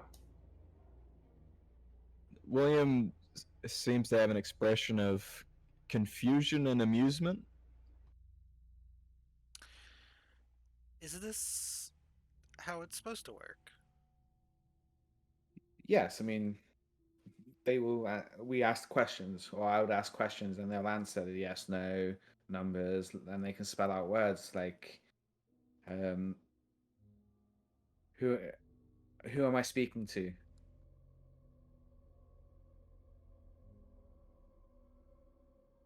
You're doing another Ouija?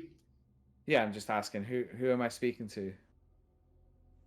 All right. You, I guess you could all do mythos rolls again. I don't want to like meta it, so I keep asking. Oh my goodness, can I push that? I mean, you can push it, but you have to re-roll. So, like, Oh, your shit. chances of rolling better is not.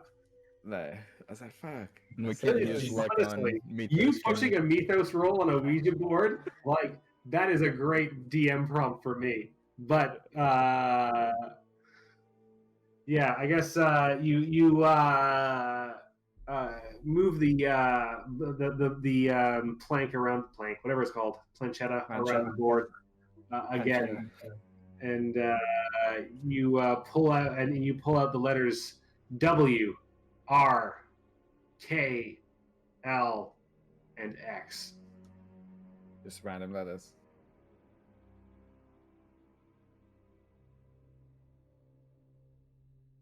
Yes, this is very confusing. Is it a word I recognize from the other language? No, Okay. it is not.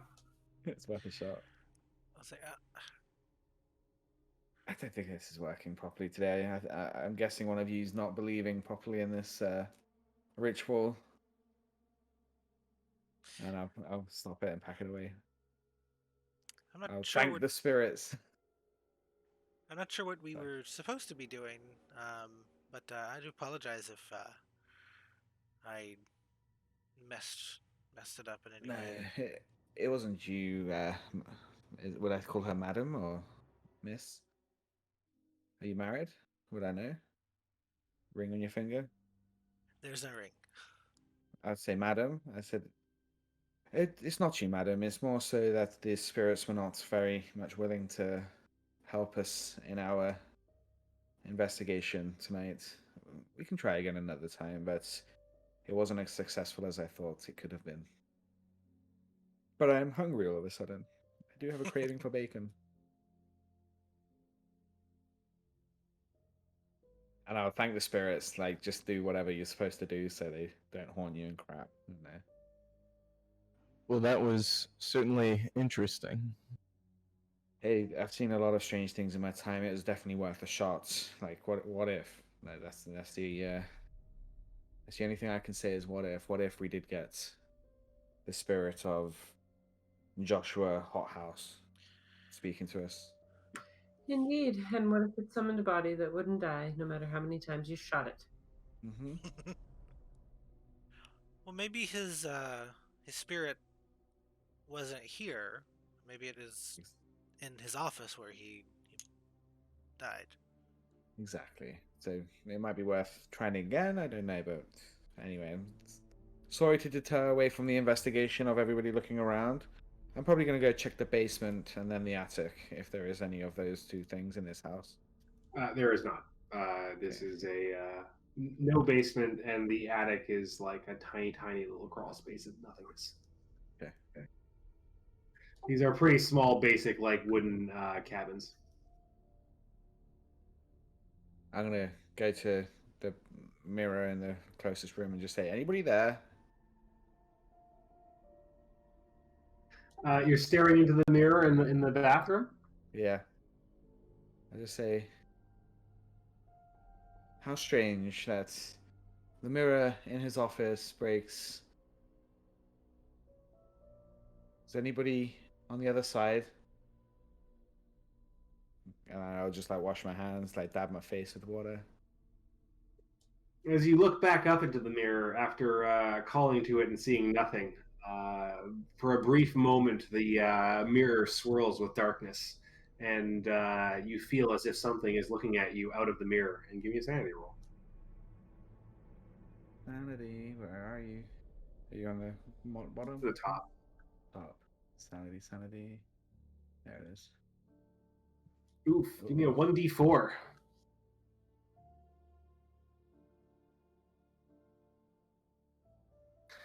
You lose 1 point of sanity. You feel that this consciousness pierces into your mind as if a ice cold spike is driven down between the left and right lobes, and icy coldness diffuses through your brain. You grab onto the porcelain sink in front of you, gasping as it pushes through your mind. You aren't sure what this thing is, but it does not mean you well, as it is pushing upon the edges of both your sanity and this plane of existence. Your hands grip the edges of the porcelain sink, and as you hold yourself steady, you push down with an almost unhuman strength, and the corners of the sink shatter off as you fall to the floor. And lie there for a moment before your vision slowly comes back to yourself, and suddenly you feel yourself come to your senses. I'm gonna. Assume we all would have heard that. Yes, so presumably you would have heard that and come into the room to find him lying upon the ground next to a broken sink. Mr. Watts, are you all right? I help him up. I'm gonna look back at the mirror and I'm gonna say the name of the thing that we experienced before. What was it called? Do you remember? Alalakin or whatever. Oh, Gla'aki. Yeah, Glaaki. Is that you? Nothing happens. Something. Nora's like just poking her head into the room when he says it, and she just sort of stops and immediately turns around, walks the other direction, and starts just poking around in the other rooms, looking I sort say of there's something. around at stuff. I'm gonna say, yeah, I'm okay. Something was watching me in this mirror. Like I said, there's been some strange things. Something. There's something to do with the mirrors, especially from his office being shattered. He most likely broke the mirror due to something was. It does not mean well to us. I've experienced something along the lines of it, and that's what that name was I just said. Something was watching. I guess I should let you know. I saw something in the mirror in his office, the shattered one. That sounds similar to what you're describing. What do you mean? You saw something in the mirror? It was just a flash, and then the reason I cried out in pain, there was like just a spike of pain in my head. Brief, and it seemed to not affect me as much as it did Mr. Watts here. It's exactly what it felt like. It's more like you're looking into the mirror, then all of a sudden you're looking at darkness, and it's the darkness just spins into your mind, and that's what, for some reason, you get the feeling that this darkness is something watching, and it wants to hurt us or hurt anything. I look at the mirror. Is there anything at just cursory glance? There is not. Well, it's been a long night. We've accomplished much. It's been a good start to this investigation. Perhaps we should all get a good night's rest and get back at it tomorrow. Yes, if we're delirious enough to be seeing things in mirrors that aren't there, perhaps we should start fresh in the morning. Yes, Miss Nora. I mean, two of us have now seen the same thing in the mirror. It's not like we're used to all experiencing the same things in our minds. Bizarre things will happen in strange forests, but a little closer to the heart of civilization, I hope we can find more logical explanations for most of our encounters, wouldn't you? I would hope so. And I understand that the supernatural is less active during the day. Perhaps it'd be good to wait until daylight to continue. Perhaps. At least fewer of us will be jumping at shadows. And question, have I ever heard of anything traveling through mirrors? Any kind of phenomena, something explainable? No. Touch the mirror.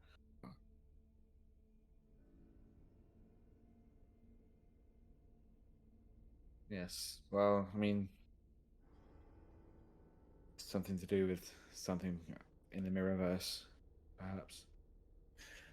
There is one other matter. I know you we were informed that Mr. Leader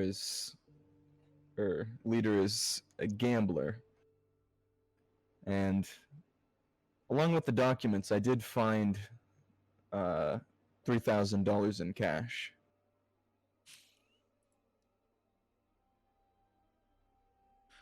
I imagine they're not there's a very good possibility that it was illegally gotten gains, but it could aid us in our investigation. These aren't always cheap. The documents I found in his wardrobe suggest that his most recent trip, he lost a great deal of money. I mean, this could have been a getaway stash if anything went wrong. Well, if there's sharks involved, then perhaps at the very least it could give us some breathing room if we're ever accosted. Do loan sharks typically kill men in undescribable ways inside locked rooms? With enough haven't seen it. resources, My own experience, at least. I didn't see any ways that he could have been poisoned, but with enough resources, a great many things can be accomplished. Oh, I'm not arguing with the resources, more the motivation. It seems rather unusual that a loan shark who seems to benefit from fear would take such a roundabout, circuitous route. Unlikely to frighten other debtors from paying their bills on time. This seems like someone who wanted to fly under the radar, who didn't want it to look unnatural. Admittedly, you have not looked at the body yet. Yeah, I was gonna suggest that's the first thing we do in the morning is speak with the doctor. what's his name? Wheatcroft, and look at the body for ourselves. Indeed, it's hard to infer much more without seeing the state of the body. Shall we call it a night then? Would the Dr. Wheatcroft, his office be like on campus? Yes, he is he's part of the campus medical facilities, like the actual. He's a professor of medicine who also acts in a official capacity as a coroner. I'll say so just we meet at his office in the morning to continue our investigation. That seems a good jumping off point for the morning. Indeed. Well, do you guys want to take a short break while you go and have your rest, and we'll take a 5-minute pee break? All right, welcome back. So, our intrepid investigators are coming off of a night of good sleep, and they are heading back to the campus to go and approach Dr. John Wheatcroft. I did want to do something overnight. Just before going to bed, I want to pull out the shard of the mirror that I took and just kind of look over it before going to bed to see if anything weird happens. Sure. It's funny you did that. I actually covered my mirrors when I went home to go to bed. Give me a D100. Okay.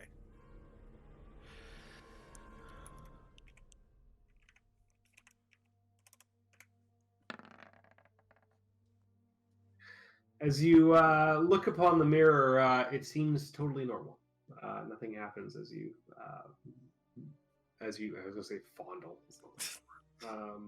As you manipulate the mirror and you move it about and look upon it and see how it reflects, it seems like a totally normal shard of mirror. I'll just put it on nightstand and go to bed.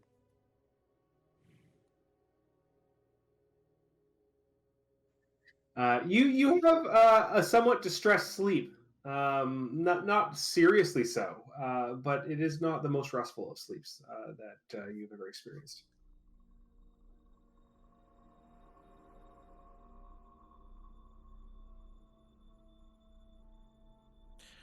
All right, but yeah, then I'll meet up with everyone.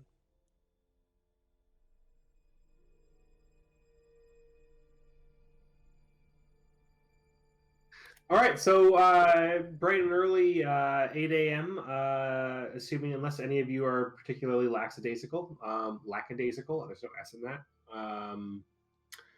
the first part. You meet up at the medical facilities for the Miskatonic University.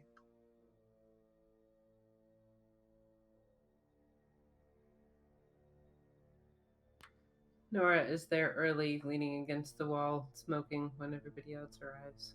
She looks like she's been there for a while.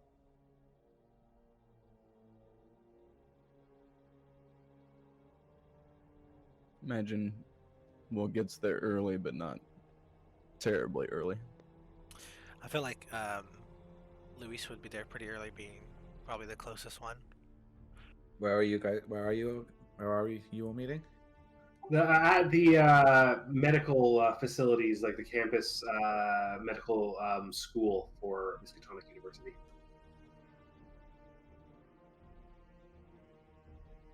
A broad two-story red brick building with ivy up the sides that has a half-story lower level and then 2 stories above it.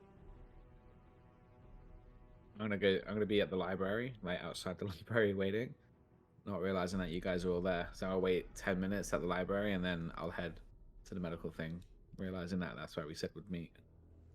Well, unless you guys immediately go in without him at the appointed time, then you otherwise wait. I'd assume they've gone in. I would probably just say we wait like 5 minutes and then go in. Sounds about right. All right, heading inside, you find yourself in the foyer. There are some students moving about on their way to classes, and you would surmise that you'd find Dr. John Wheatcroft in the lower level, where the cold storage for bodies is located, and also where autopsies are performed.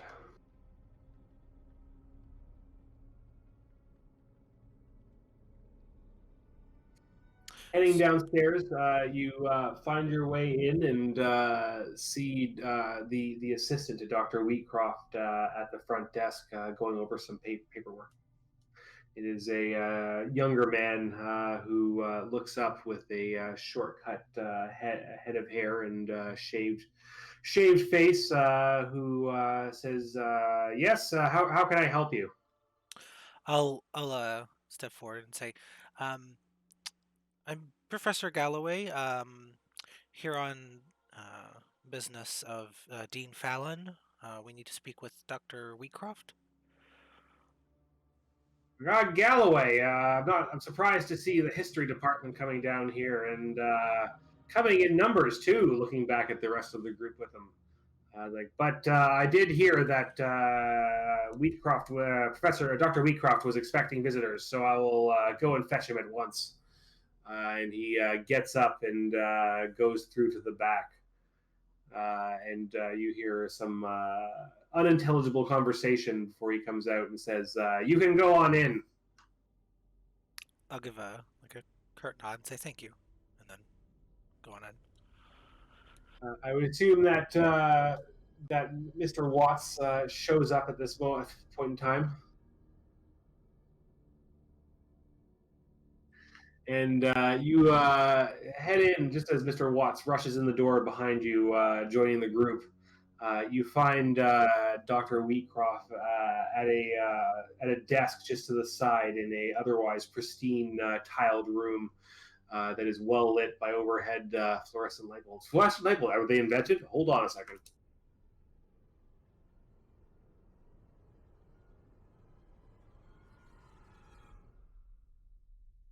No, fluorescent light bulbs were not invented until 1927. He is not lit by fluorescent light bulbs. He It's is nice. lit by regular light bulbs. Nice oil lamp on his desk. Not oil lamps, no, but he has they're regular lamps, incandescent. He looks up and says, "Why, hello there. I was expecting you. I understand that the dean sent you over to look into Professor Leiter's death." Good morning, Professor. Or good morning, Doctor. If you have found anything unusual about the body, it may be helpful in this investigation for sure. Have you had much of a chance to take a look at it yet? So Dr. John Wheatcroft is an older man, clearly getting on well into his 60s, with graying hair and a large mustache and bow tie, as you saw in the picture. He looks up with his sleepy eyes and looks from one of you to the other and says, yes, it's maybe somewhat unusual that he simply dropped dead in his office, but I have ruled it a heart attack, and there's not much to indicate otherwise, but there is yet the full autopsy to be done. Tell me, do any of you have the proper medical expertise?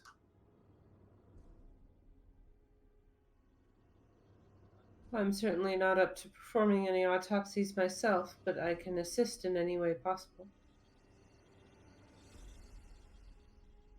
Anybody else want to chime in with first aid or medicine experience? So I am pretty good at first aid, but I figured that wasn't. Yeah, it's mainly medicine. Yeah. Yeah, I have a little bit of first aid, but that's it. Yeah, I'm pretty decent at first aid as well. Anybody with medicine skills? I don't think so. Nope. So Nora's first aid is 83. So she's pretty Damn. good at it. Okay. How would you convince him then, from an RP perspective, that you are knowledgeable enough to be within his autopsy? I lay a mean set of gauze down. I am not squeamish and quick to provide the necessary assistance if you need an extra hand. I certainly don't feel qualified to perform such a task on my own, but I'm more than capable of providing you the tools you need as you perform this. Well, I could use some assistance, and I suppose, the lot of you should see the body before we do this. But otherwise, then I'll be the one leading this autopsy. But come with me, and we'll take you down to cold storage. I wouldn't mind actually helping. Sorry? I wouldn't mind helping. What's your first aid at? 15. Give me a roll then. Well, first aid roll, yeah? Yes. Boom.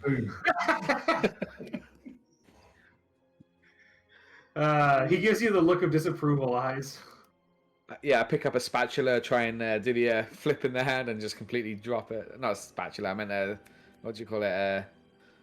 No, given the roll, spatula might be appropriate. Yeah, a spatula.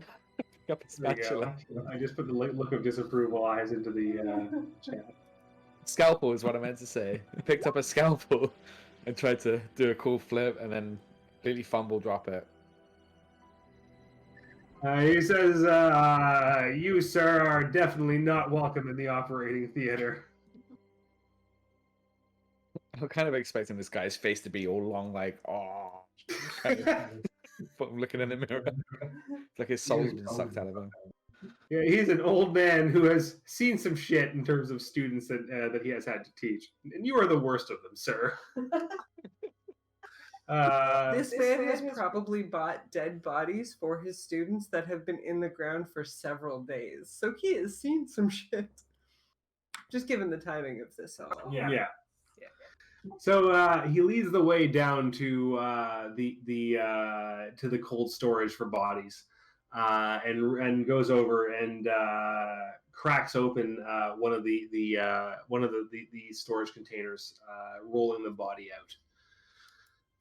As you look upon it, where is the handout? There's a handout. Here we go.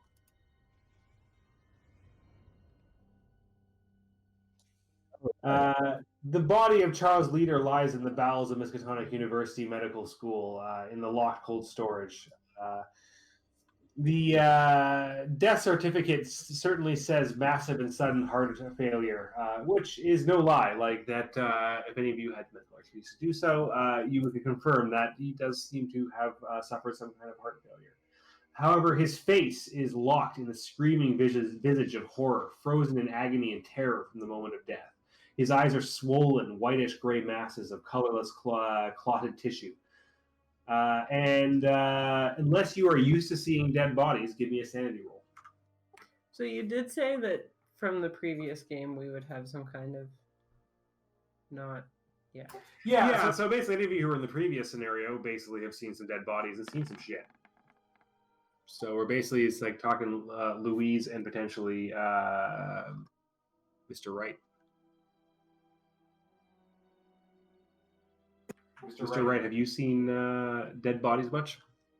I just assumed that only the people with first aid were going down. No, so he was taking you all down to see the body, just not to join in the autopsy. If he had certainly nothing like that, probably Yeah. a car accident or something that he covered, maybe. Well, give me a sanity roll. Sanity.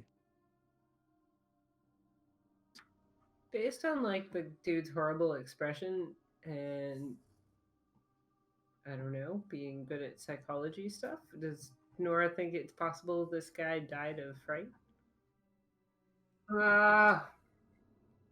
I wouldn't say that's like that. That's up to you.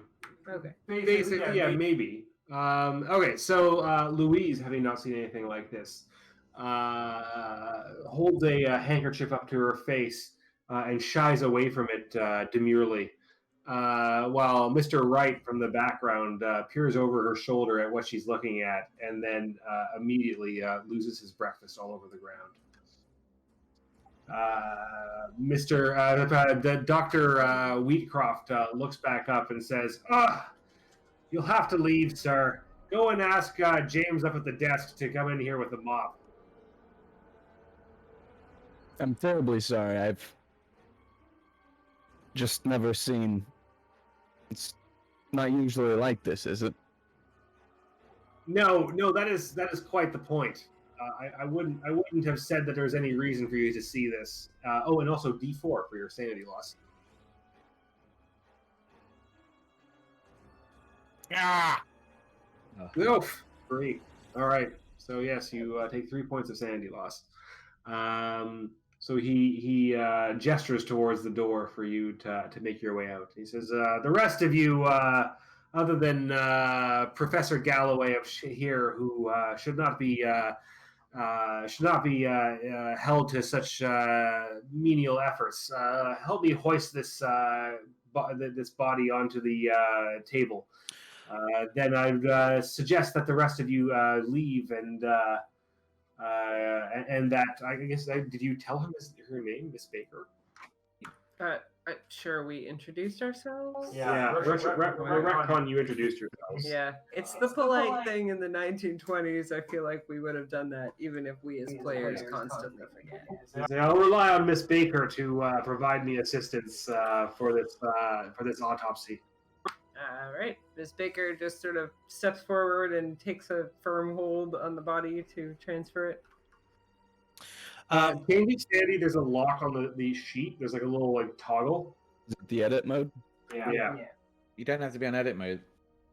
Oh, yeah, no. So you don't have to be on edit mode if you turn on the thing in the sheet settings that allows you to always edit the certain stats. Yes, there's toggle either under settings or you have to have edit mode on. Oh yeah. Before they move the body, could I check, just kind of not touching or anything, just kind of trying to get a glance at the fists, the knuckles? Sure, yes. I would say while they're moving the body, you do see that one of the knuckles does seem to be lacerated.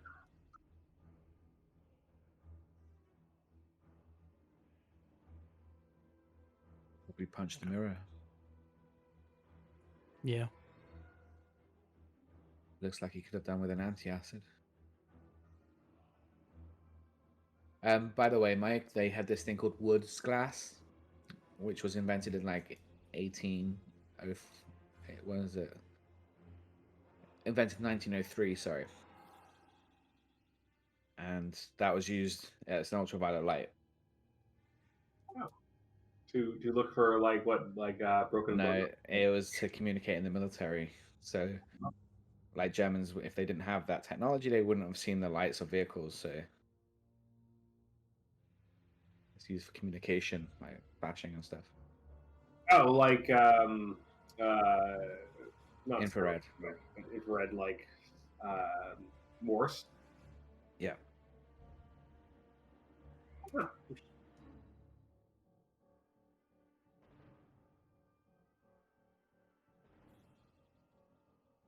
So were the rest of us like ushered out of the room and we're laid down? Yes. So once you get the help and get the body onto the table, the rest of you are ushered out of the room back to the waiting area with whatever the hell the name. James. I made up the name for the guy.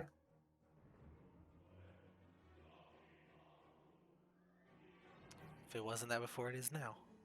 That's what he is now. Go back on the YouTube video later and find out if I messed that up. Anyway, so it is Miss Baker and Dr. Wheatcroft who are conducting the autopsy. Dr. Wheatcroft begins looking over the body and from head to toe, and the first thing he does is look at the head. And in looking closely at the face and eyes, he looks to you, Miss Baker, and says, Miss Baker, pull out a notepad, please, so you can take some notes for me. Of course, Doctor. She'll pull out a notebook and stand ready. He says, looking at the eyes, they are severely swollen. There is some kind of whitish-gray masses of colorless clotted tissue deep within them.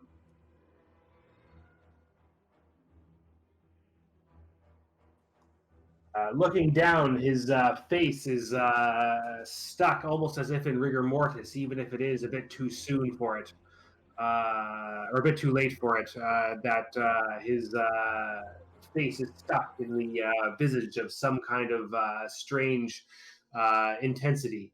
It is unusual for somebody to die with their face stuck in such a position. Now we open the torso, and he slits down along the center of the chest, and in a pattern, a split pattern across the stomach. He opens it up and breaks apart the chest cavity. He says, "It looks as if there was, as if the heart did in fact stop, as I had originally originally said. But there seems to be unusual organ death throughout the body. Looking down, we're going to open up the stomach's contents. It is unusual that the body's decomposition seems to have almost halted. And he opens the stomach sac and says, looking in here, the entire microbiome of the stomach has completely died.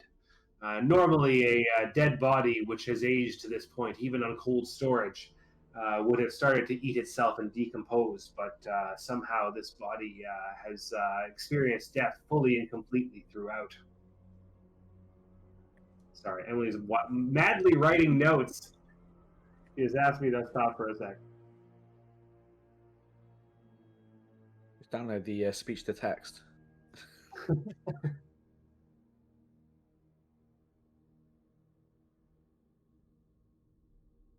Saw on Reddit somebody made a robot that holds like a pencil and will write down from dictation. Of course they have. Pretty cool.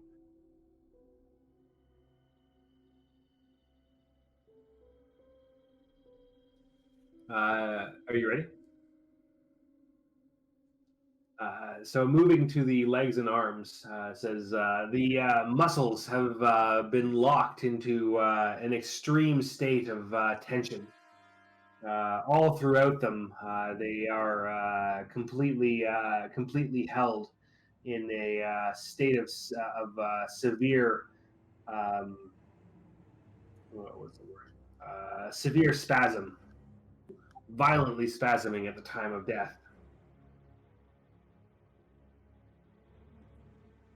Returning to the eyes, it's almost as if this is some kind of heat damage, that it was thermal damage placed directly onto the optical tissue, but we see no damage from heat elsewhere on the body. And then, Miss Baker, give me a listen roll.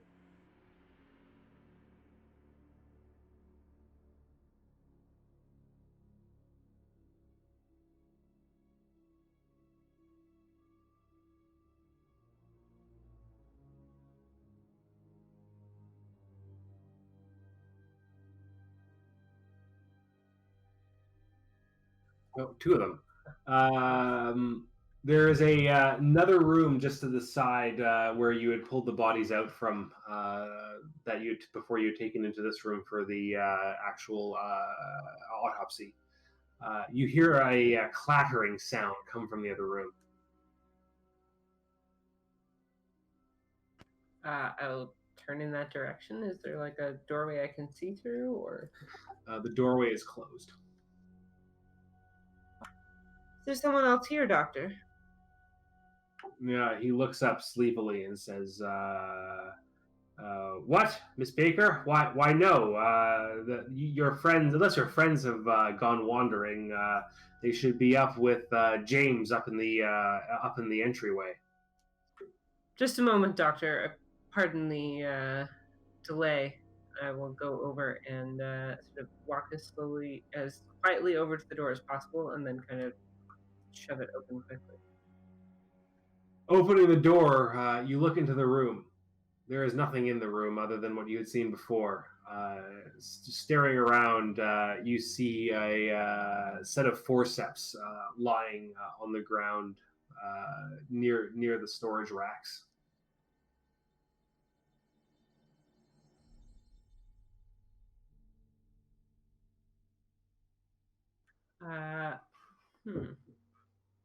Okay. Are fingerprints a point at this thing at this point in time? Yes, I believe fingerprinting was invented in like the 1800s. It was like pretty garbo, but it was invented at that point in time. But like as a private investigator, I might have some idea that I should be careful picking these things up. 1858 was the first fingerprints being used in evidence. But Yeah. I'm just saying, as someone who aspires to be a Pinkerton, that Miss Baker would have some idea what fingerprinting was. I'm going to use a handkerchief and try and like pick up the forceps and just wrap them up, and then return to the doctor. All right. Seeing you do this, he watches you again sleepily and says, "Well, if you're quite done, Miss Baker, whatever it is that you're doing over there, there's not much left to do." By all means, Doctor. Apologies. I will say, in summary of my notes, that while heart failure is the easy answer here, that clearly this body simply ceased living and the heart stopped. Nothing else is normal of this death. I have not, in all of my years as a professional medical examiner and forensic analyst, ever seen a death where a body was so immediately and instantaneously brought to a state of death. The body is surely quite unusual in my experience, and I will have to look into this more. But it seems like something came over him all in incredible speed that resulted in this state of being. I cannot possibly attribute this to any kind of poison or other outside influence that I'm familiar with. As it stands, though, I would be quite happy for this to be wrapped up in quite a short period of time. That last part, of course, we will not include on the permanent record, but I would be much appreciated if your group could find out what the explanation is for this, so we can put it to rest quickly and lay this body in the ground. By all means, we'll do everything we can to wrap up this matter swiftly, but is there any particular reason you're so anxious to see it through? I would think a man of your scientific standing would be most curious about such a strange case. I am too old for such things. Honestly, these days, I am looking forward to my retirement in a few years. That I wish no problems come to Miskatonic University's important standing within the medical field. And such an unusual situation needs to be wrapped up quietly unless there is important medical discoveries to be published. And well, such strange happenings. It's hard to say that such a thing will be more an important discovery, or a unusual stain upon the university's storied history. Does it seem like he's fairly genuine in that he's more worried about reputation and not trying to hide something? Yes. He definitely seems like somebody who is pretty exhausted by the unknown, that he is not interested in trying to uncover strange mysteries, and would much rather that things be simple and straightforward.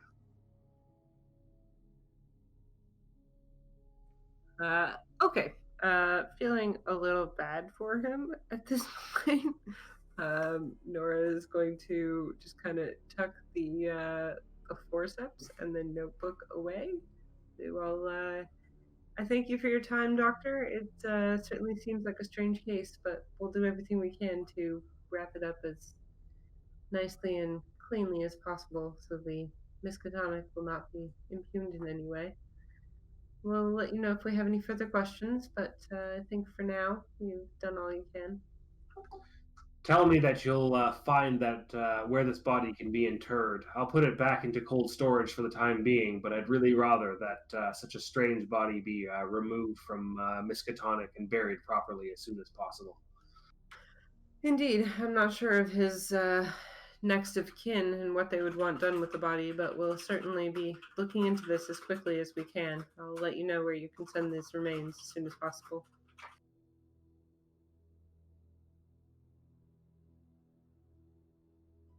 All right, returning to the group. Oh, he'll also ask you to make sure that your official notes from his autopsy are given to his assistant at the front desk for proper typing up and filing.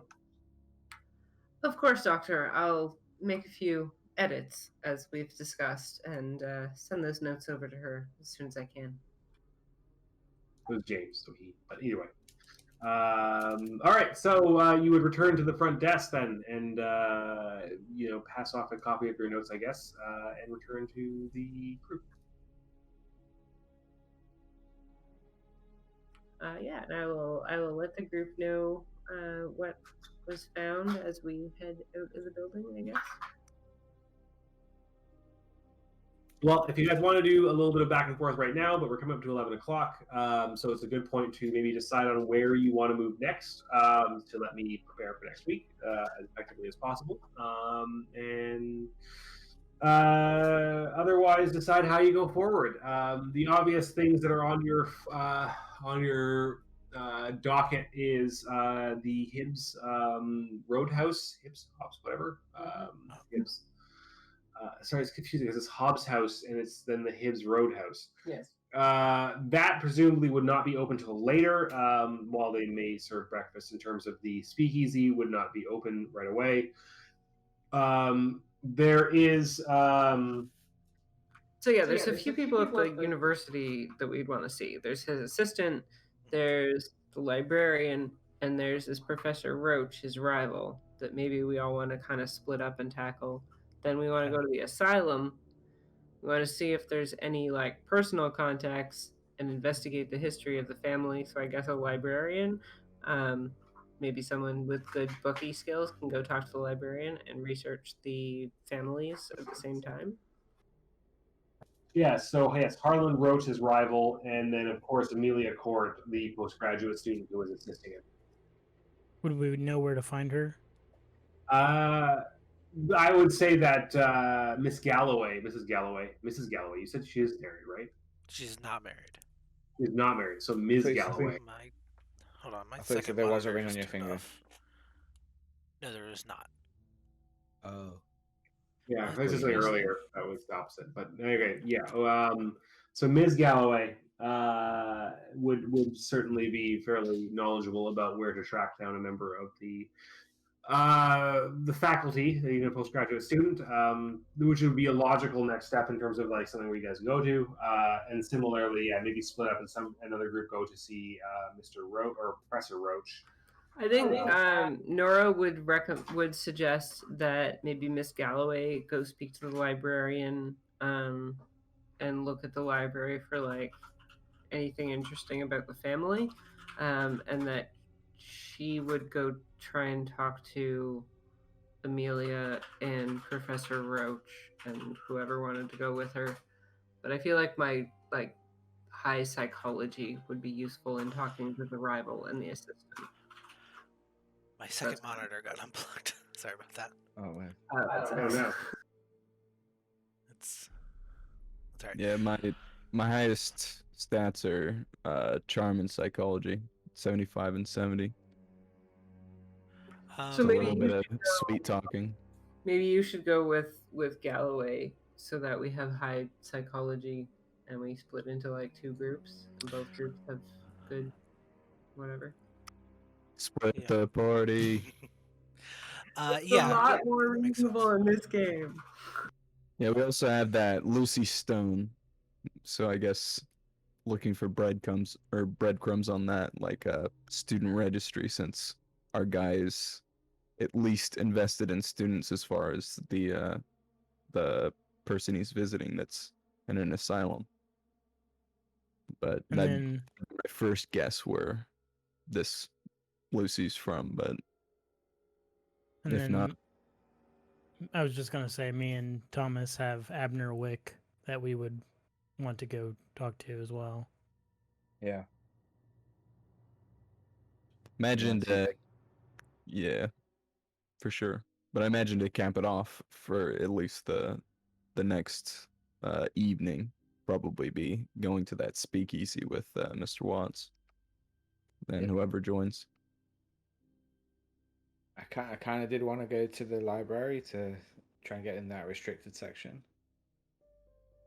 I wanted to see the other documents or books that were. So Why don't the three of you deal with the library, see what you can get, and then I will go talk to Amelia Court and Professor Roach with some backup. Yeah. Sounds good to me. So me. So sorry, Galloway, Watts to Librarian Smith, and who else? Galloway, Watts, and Wright. We're gonna go talk to the librarian and see what they could find at the library, and then. Well, I was certainly wanting to talk to Mr. Roach at the least. Then you could come. You could come with us, but we were talking about splitting up because we both had good psychology. But I don't know what other people. I have okay psychology ones. I don't know. Yeah. Terrible. Yeah, yeah, that's bad I too. mean, it's not just psychology, also though. It's also your intimidation or spas talk or Yeah. My the other charm one. is pretty good. Or Charm. persuade's pretty good. I think I'm bad in all of that. All right. Well, maybe then Wright and I will just go talk to the probably more contentious people, and the three of you can look at the library and be nice and researchy. Yeah, I've got Fast talk's mediocre okay. library use, I got 52. good. I'm at the 60s for library use, and my fast talk's okay.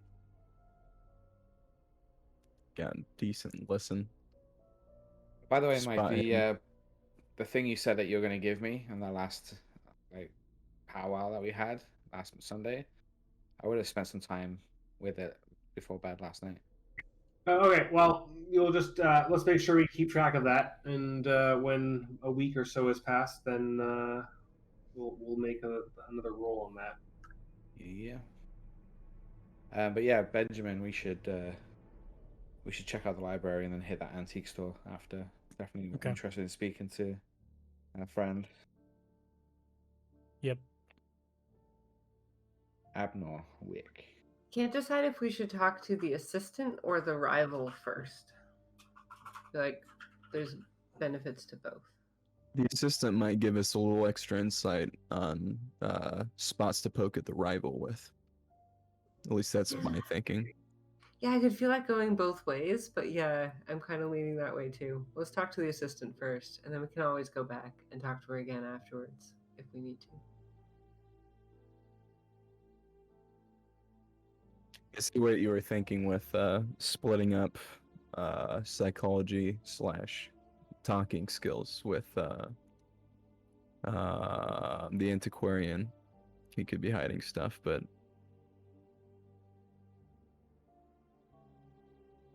You're welcome to join us, and then we could. I don't know. You know what we Well, should probably do? Let the three of them go deal with the library. If anything seems hinky, we can double back. You That's and true. I split up. You go talk to the professor first. I'll talk to the assistant. Then we meet up and talk to each other, see what we get out of each of them, and then we go talk to the opposite person with the combined knowledge, and they don't know that we've talked to the other person, and we see what we get then. Oh That's yeah, I probably like the that smart idea. Split the split party. But Yeah. seriously, we're talking to normal people. It's not like we're expecting to get in a gunfight everywhere we go. That's true. Yeah, no, I think that because then they don't know that we're playing both sides of it if we don't go back and like challenge them again, right? We're both gathering intel, being friendly, being their buddies, and then we can combine that knowledge and go talk to opposite parties and see what we get without Smart. pissing anyone off. I do like that. I don't know. It just kind of feels different. At least with different system. Like it feels more natural. Like splitting up and like you're more conscious of how many people are talking to someone at one Yeah, like time and that kind of thing. going to someone's office is just kind of aggressive. Yeah, so from that perspective, like it might make sense then that like Ben is with writer Baker versus being like a third person with Galloway and Watts. Again, you can have as many people show up at a library as you need. That's true. Yes, that's not. They don't that have big to a deal. be a group. Whereas, like, if we're interviewing people face to face, I don't know. And I think it makes sense for the two of you, one being a PI, the other being a reporter. Yeah, that's true. Talking to people. It's kind of built the character more geared towards that kind of thing. Yeah. So why don't you talk to Professor Roach first? I'll talk to the assistant first. We'll meet up and discuss, and then swap and see what we can figure out. Cool. All right. So many things to prepare. No, That's not cool. an issue. Some of the stuff is like I've already like it's in the thing, but like yeah, I don't know. I've particularly I came up with what I think is a really interesting like what the who done it, like what the actual situation that is happening that goes a little bit beyond what this scenario actually entailed. Which is very vague. Where is this speakeasy in relation to the antique store? Like, could we hit both at the same time? So knowing that the store closes at 6 or whatever it does. Basically, you I mean, in terms of the day ahead of you, I would say that you guys would probably spend like the middle of the day going to the library, talking to Professor Roach and Amelia Court, and then probably like the later afternoon and then into the evening would be the acceptable time to go and talk to the antique store and the speakeasy. Yeah, we can just all arrange to meet up at a certain time, and then Benjamin's free to speak to who he wants rather than to go to the library.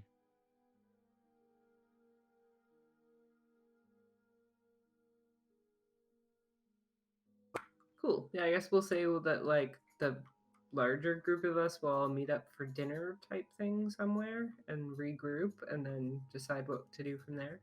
Guess we don't Okay. have like a designated HQ or anything. It's not No, like we also don't cafeteria. have like office. cell phones or anything, so we need Yeah, to take- actually establish plans. Take this pigeon with you. He'll find me. I mean, there's my house. Yeah, it's true. On You the have the most campus. centrally located house. There's that, and just the campus itself. They probably have like common areas and Just Meet in like- the quad. Yeah, that's cafeteria. Free school lunches, right? Is there a Starbucks on campus? Not for 100 years. student gift Oof. shop. Big oof.